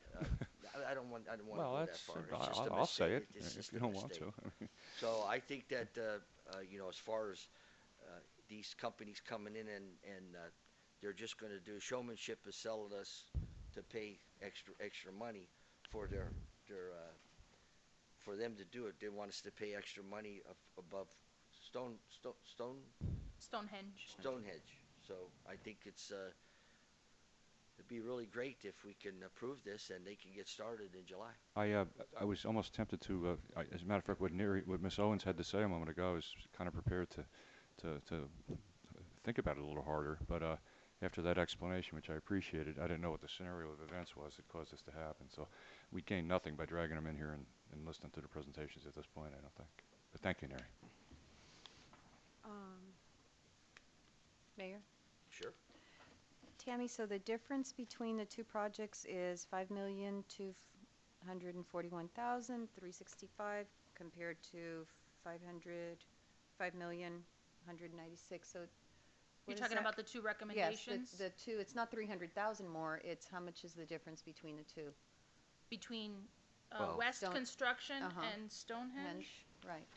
Well, if you add the 300,000 to the 429, you got five. Right, no, it's five. I know the two figures, but I just don't have my, So I can figure it on my if you turn phone. to attachment B, when the bids came in, Stonehenge came in at 5,196,204.59, and West Construction came in at 4,929,867. However, if you add the $311,000 difference, it put them over Right. Stonehenge. So the apparent low bidder at the time that the bids were received were West Construction. However, after further clarification, and again, this was clarified after the rankings were done. So had had we known about the $300,000 difference prior to the committee's review, then more than likely the difference of the value of the points would have been far different, because the pricing for points, the most you could get awarded was 45 points. So had those 45 points gone to Stonehenge rather than West Construction, they would have been well over the difference in the 1 point in the ranking. Right, but the difference between the two bids now is 5,241,365 minus It's about 200,000. 51, okay. About 200,000. Yes. Okay, so that's significant difference of Yes. 200,000. Yes, All right. yes, it's good. And then I'm also looking here at Tammy Key's point, notes. She wrote notes on her evaluation, and under Stonehenge, or under West, I guess she said, no financial capabilities included, don't see 10 projects, only one job comparable.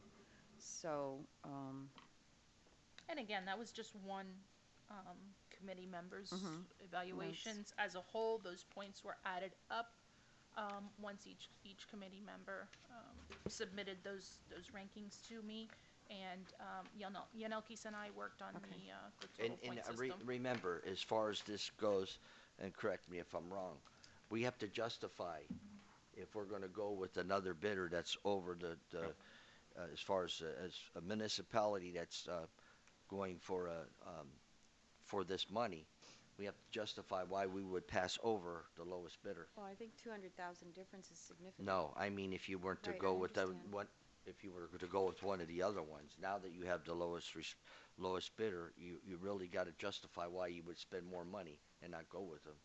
As what happened with the community center, we picked the second bidder, and the first bidder was less, but we did as much as we could on council to justify why we wanted the second bidder, and they still threatened a suit. So you got to be careful there too. So I think it's cut and dry here. I think I can entertain a motion, and I have a question. we can go. Go ahead. For George? Go ahead. George.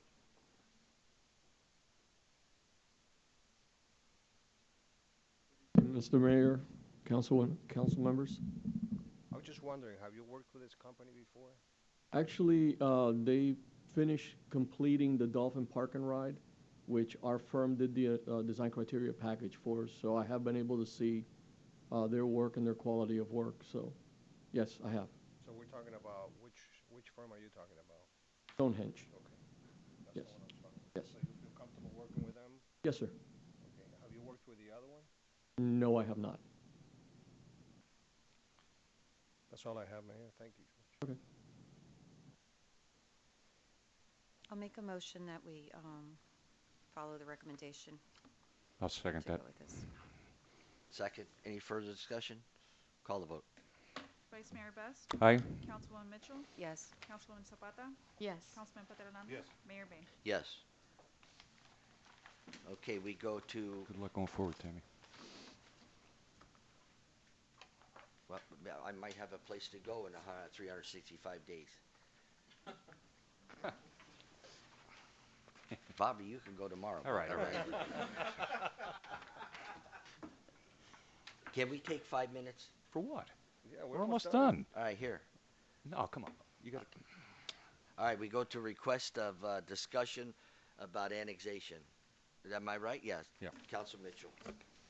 Councilwoman Mitchell. Okay.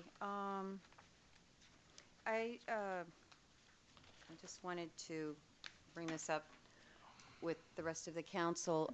I was at that meeting, May 6th, at the planning, Miami-Dade Downtown Government Center meeting with the planning board, and I agree with what our city attorney said. It was pretty deplorable how we were treated as far as the city, and absolutely the members were not provided with any past information as to this process, how orderly this process has been, and how much we and the other cities have, gone out of our way to meet all the requirements put by the county. What seemed to be the biggest, what I could tell was the biggest concern with the planning board members was they kept, there were a lot of people there, several business owners that were there that spoke against annexation. And the only reason they had, which is a very valid reason, I totally understand it, is the higher taxation. They're against the higher taxation. I don't think anyone can argue with that. However, what kept coming up over and over with the planning board members is, have we, the city, reached out to the business owners and talked to them and tried to make an agreement? Or at least, and I know our city attorney, Dan Espino, said we can't really make an agreement when we don't own the land. It's not, but that doesn't mean that we can't discuss, communicate. And I just wanted to bring out, I know a story that has always stayed in my mind is, I don't know if any of you are familiar with Doug Parker. I think his last name is Parker. He's the CEO of American Airlines. And in 2010, he was the CEO of US Air, and he tried to take over United Airlines. And everything was approved. The stockholders had approved it. They were going to merge. And it didn't go through because the labor contracts, the most important people, the ones who have a real stake in the company, didn't go for it. And these kind of mergers are very complicated if the labor negotiations contracts aren't approved. So 3 years later, moving forward 3 years later, the same gentleman, Doug Parker, wanted to, with US Air, decided to try to take over to buy American Airlines. And this time he says he did it differently. What he did, he learned his lesson by not being able to take over United Airlines by that failure. And what he did is he went to the stakeholders. He spoke with the unions. He met with the unions. He talked about how they could prosper, how they would benefit by becoming part of this merger. And because of that, because he had the support of the people on the ground, US Air bought American Airlines. They changed the name. They kept the American Airlines name, and they're one of the bigger airlines. So what I would like to suggest is that, I think it's really important for us to reach out to these business owners and let them know what they stand to gain by becoming part of this city. And we have a lot to gain. Right now, those are unsightly areas. They don't belong to a city. They can't associate with anything.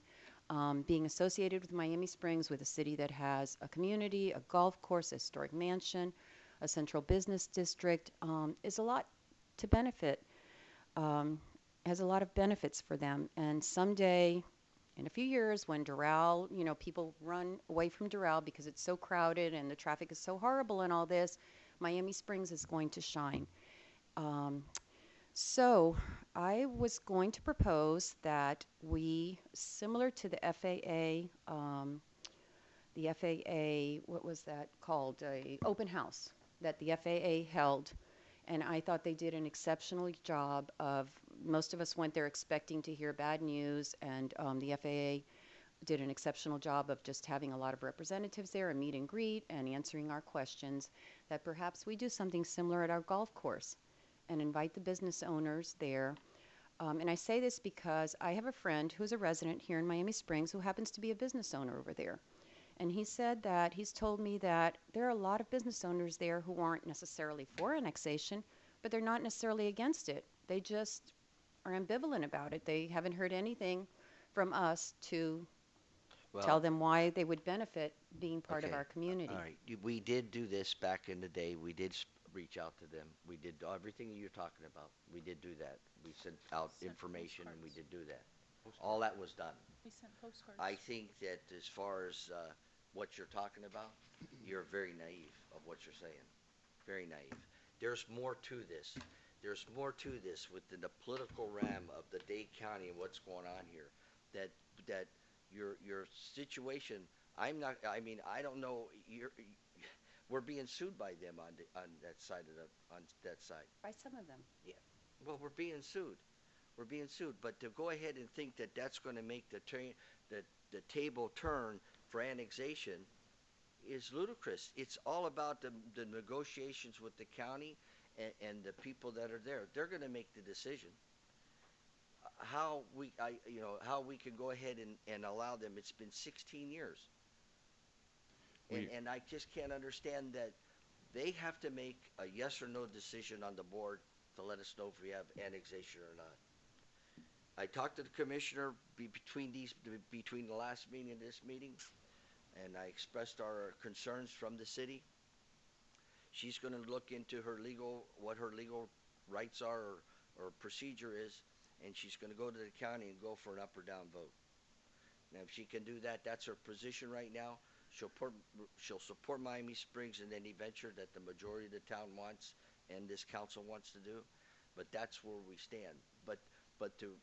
I would think that if we reached out to them people that come to our city and talk to us about raising their taxes fourfold, it would be a zoo. I wouldn't want to sit up there. I wouldn't want to go ahead and put anybody in a position to sit up there and listen to them tell us we don't want to be. They came to our meeting 12-fold to talk to us about how they're not going to go for the fact that they want to raise their taxes. Well, through the chair, Mayor, I have some recollection of some of those meetings too, and some of those overtures that we made to that group out there. And other than some of these plausible additions that Councilwoman Mitchell mentioned a moment ago, really the only thing that's going to satisfy these people is some relaxation of the millage rate. And I had suggested this 7 or 8 years ago, when Rob Young's and that was a bifurcated millage rate, and that's legally not plausible. So Can't do it. No, I know, but that's really the only thing that they're looking at from my recollection anyway of it, and they were quite adamant about. I find it surprising that you group all of those people into, they're suing us. They're not all suing us. There are some people, some business owners who are suing us. Right. Not every business owner is suing us. All of those people are not, they're business owners and they don't want their taxes raised. That's valid. But We even had several of them may be interested in finding out what it is they're going to gain. And the other thing, Mayor, is right after I was elected, I remember having a lot of business owners come here and talk about why they were against annexation. I believe that at that meeting we said that we would hold something in the future to talk to them more about it, because they came at an open forum and just talked about it. And I don't think that ever happened. Well, I know that never happened. But they're not making the decision on whether annexation comes or not. But what they're not making the decision, Maria. I'm a Councilwoman Mitchell. It's the county is. Mayor, Whether we get them to romance them, it's still such a juggernaut on the county to get this done that it doesn't make any difference. And to your point, our own citizen, one of our own residents, sued us over annexation that lives in our community. And I can pick and choose just like you. Well, not all of them are for it, but there's a lot of it against it. And some of your major players over there, the major industry players over there, are against it. And they have the leverage, like anything else in this world. You know, the giant has the leverage, and they have the leverage over there. Not only with the fact that they can leverage not to do it, they have the leverage over the people that represent in the county. That's the way the thing works. All I can say is it's been 16 years, and it's been it's a tragedy what has gone on. And I talked to the commissioner, told her how we felt up here, and I'm telling you, it's really in their park, or whether the county wants to allow us to do it. That's the bottom line. I can understand giving them information over there, but that isn't going to make the difference on whether we get it or not. They're pawns in this. They're basically pawns also. And you know what? That's the way it is. As much as you want to be nice and talk about government, the bottom line is this is a big conglomerate of a political situation that has to be done and worked out by the county. It's unincorporated territory. Yes, Bottom line. I mean, it's bottom just line. It's not. At the meeting, at the planning meeting, I can tell you that every single member, not every single member, but a lot of members on that board kept asking over and over, has the city communicated with you what you stand to gain from this annexation? And you know, and the committee, And as what they got, excuse me, what they received was this notice. This is all they've received. They brought this up, and they said the only thing we've received is a notice from Miami-Dade County, not from our city, saying attend this meeting is on May 6th, and it's going to be a proposed annexation, and that's all they've gotten. Okay, that's great. I expressed that to council, to the commissioner too, that board didn't have any proper information. She said she might look into listening to the minutes, but they did not reaffirm that the county offered it to the cities. It wasn't a lab grab that the cities went after this. It was offered to the cities, and that's how, you know, that's how.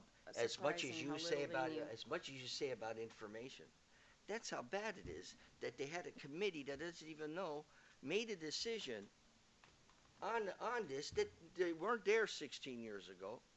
They don't even have the proper information, and the bureaucrats have enough to make a decision on the residents of Miami Springs, Virginia Gardens, Doral, and Medley. I agree with you. They were but totally what I'm trying uninformed. to explain to you, what I'm trying to explain to you is, that's how I'll watch my mouth. That's how bad it is right now with this situation. And to go ahead and put the onus on the business owners, really, in my mind, to rile them up again, because now they're going to come here and our city, and all you're going to do is get banded, Maria and Councilwoman Mitchell. Why would it's not that? It's just not.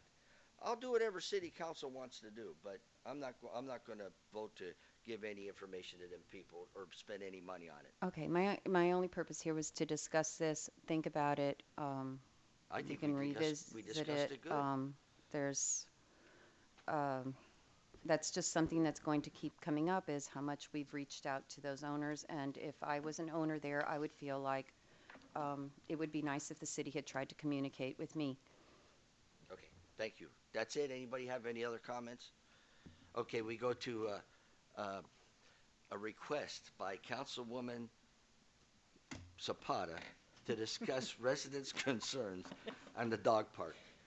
I will say this, that I was asked by the city clerk to put this on the agenda, And I thank you for allowing that to happen. yeah, I didn't want to, but I did it anyway. I had a feeling that was the case, but I appreciate it.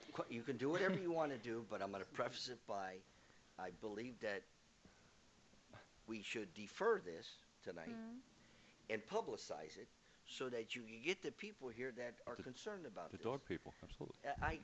That's fine. I have no issue with that as long as it gets put on there, because I'm getting a lot of I would love to resident input, and I know that we care about that park. I We know. spent money on that park, and it's a shame that it can't be used like it was proposed. So, yes. But I'm the one who approved that park. I make a motion, we defer it next. Okay, but I want to go ahead and get it publicized in the best way that we can to get the people. In fact, I guess what we got to do is go to the dog park and put some flyers there and tell them we're going to talk about it on the next agenda.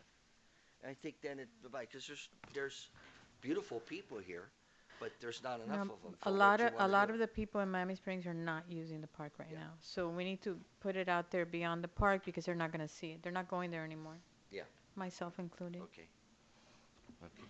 All right, we go to city attorney. Anything from you? Nothing, Mayor and Council, thank you. Anything from the city management? Sure. Where's William at? I don't know if he's in Portugal or Spain right now, but Okay, he's in call one him of, up. one of them. I'm sure he's watching it. He's watching? I'm sure he was Well, somehow connected because I know he wants Let's, to hear what Eric- went on tonight. Erica, can you get him on the line? I can, yeah. We probably could.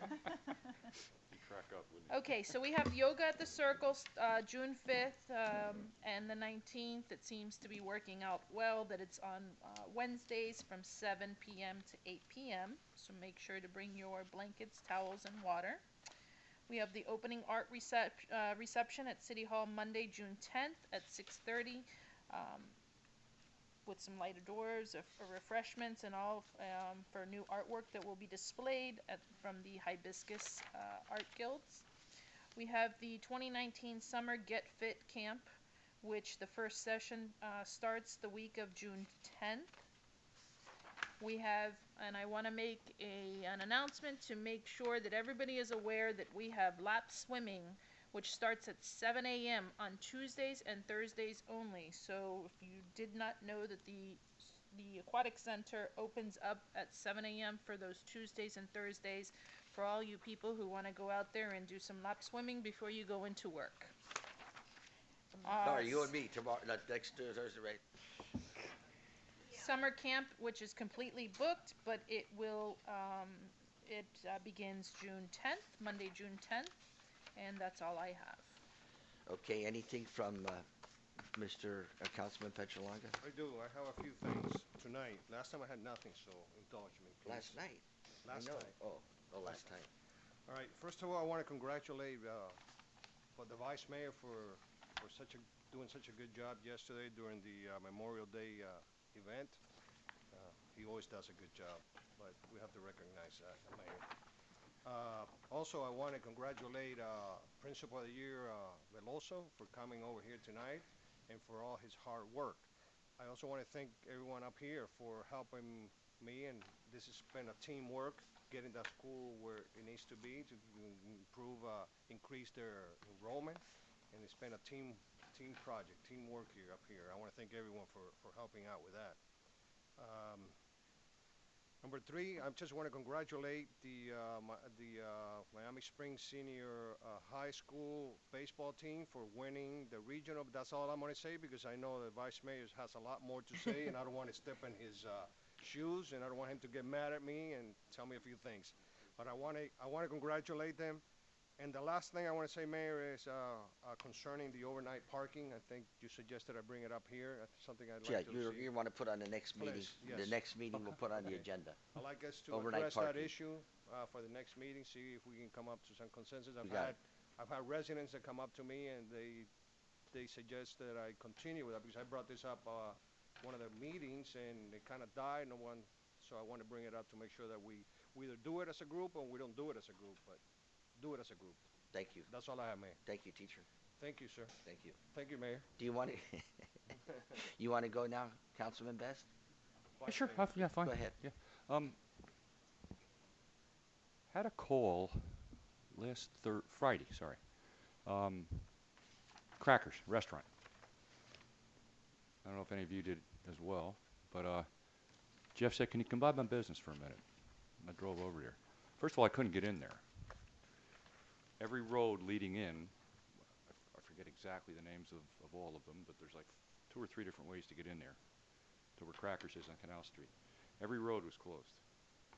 And he said this has been going on for like 7 or 8 days, something like this. And I went over there and I had to sneak around a barricade to get in there and park in front of his restaurant. And he says, I can't continue to do business like this. He says, so I called the manager and I guess they sorted it out to their satisfaction. He says, at least if they give us one access and one egress for customers to get in, because he goes, we'll put it on our website and our customers will see this and know. But the point of me bringing it up was that I appreciate that the city exercise some diligence and allow them to conduct business, at least have lunch, and allow folks to get in there. Otherwise, he was out of business. So that's one small thing. Miami Springs Golden Hawks. The Miami Springs Golden Hawks have finished a storied season, 27-1 on the year. The only loss they have was in a it wasn't a district sanctioned game. It was a tournament, and they lost 3-2 to Braddock in a game they should have won. But neither here nor there. Storied season, storied bunch of kids. You couldn't ask for a better group of kids. The head coach and one of their starting pitchers, and also plays left field. Starting coach was Coach of the Year, Miami-Dade County, and the aforementioned player, Carlos Ray, was Player of the Year for Miami-Dade County baseball, varsity baseball. 4 of the guys made the starting 8 positions first team. Yep. 1 made the second team. 1 made honorable mention. I don't think this has ever happened in this city before in the history of Miami Springs Senior High School, and certainly not to a lot of programs, even powerhouse programs here in South Florida, in Dade County. And so they're going to be playing this coming Friday over at Century Link Field in Fort Myers, and I believe they're playing Tampa Jesuit. Tampa Jesuit is a powerhouse. They are highly ranked. Springs isn't afraid of them, I know that, nor should they be. And basically, they're in the Final Four for the state tournament. If they win that game Friday, then they'll play Saturday for the state championship. They're 2 games away from pulling off simply a magical event, and I'm so happy for those kids. And trust me, I'm heading over Thursday afternoon. Oh yeah, absolutely, absolutely. I just wanted to let everybody know and give them a little bit of history about this team, because they are something, really something else. Thanks, Mayor. Thank you, So, Councilman Mayor, Mitchell. a lot of good things are happening here in Miami Springs. We have the Principal of the Year for Miami Springs, the baseball team. I mean, things are happening for us. Women's Club with all the things they've done this year. Yeah. Councilman Mitchell, you're up. Naively, I'm going to make some comments. Thank you, Councilman Petrolanda, for working with the high school. I know you have done amazing work with them, and it shows to have the Principal of the Year for our school is amazing, and then our sporting teams and all, that's so exciting.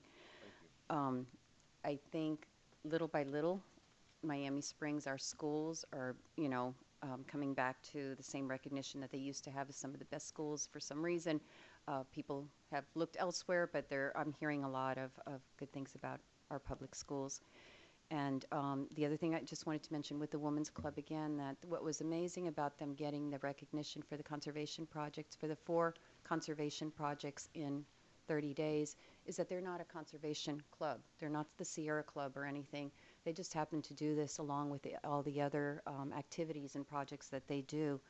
And I feel very strongly that the strength in our community is not just our residents, our amazing residents, our amazing employees, but it's these civic organizations and churches that we have that are the backbone of our community, and I'm just so grateful for them.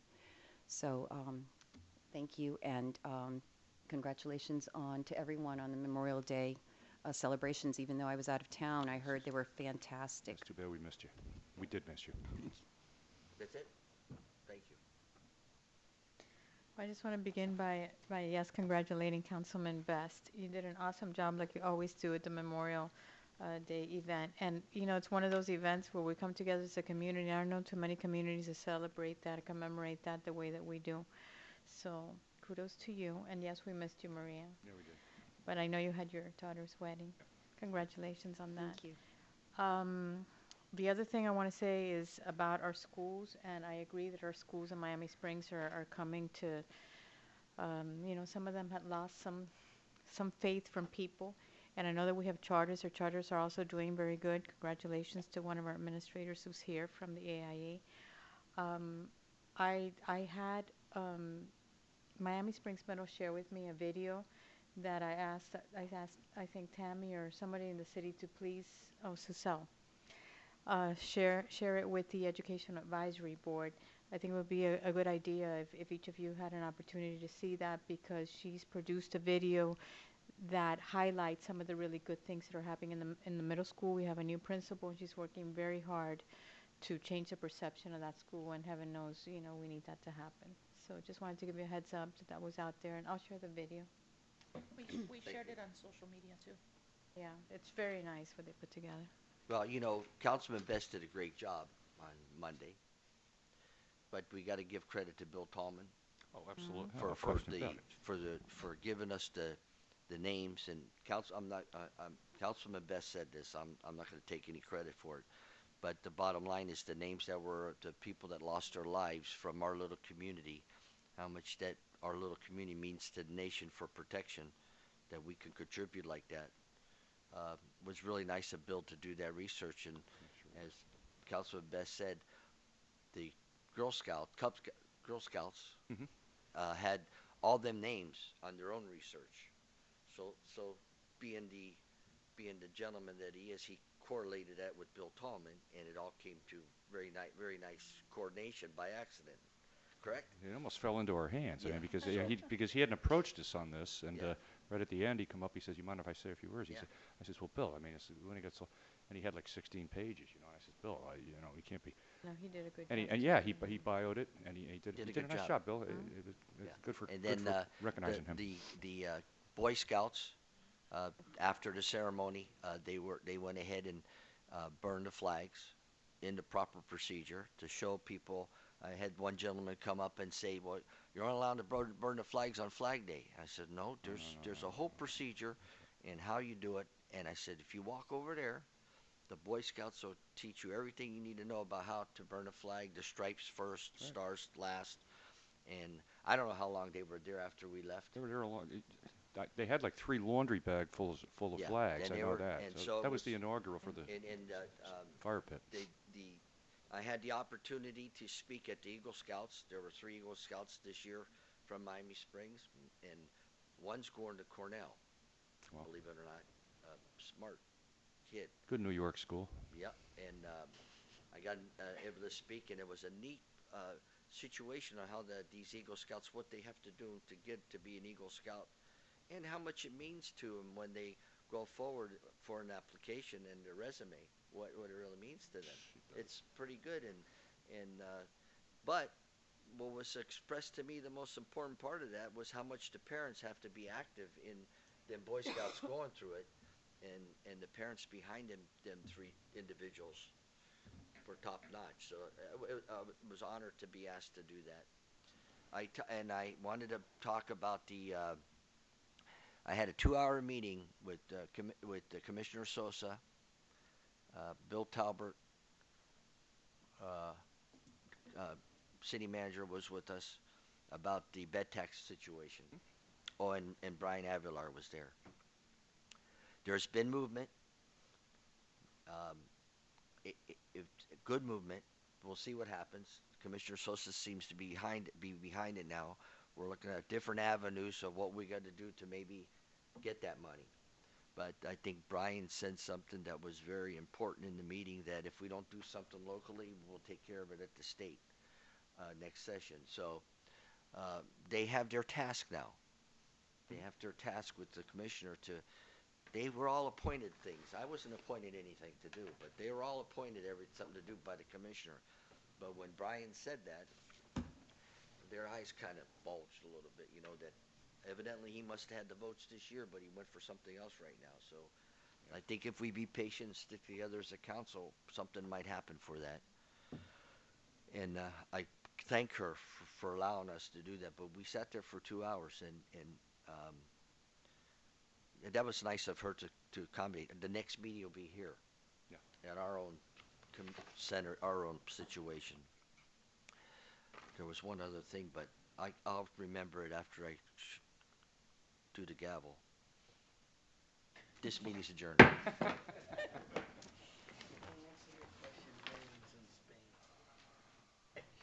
You checked? Wasn't he going to Portugal? He was. I went on the nosy, but you can see I left it there. What? And you give it back to no. He's on vacation. Yes. He doesn't take up enough. You owe me $10. I've been on vacation in 2 years. He hasn't been on vacation in 2 years. I was and thinking that when he said he's on vacation, I'm like,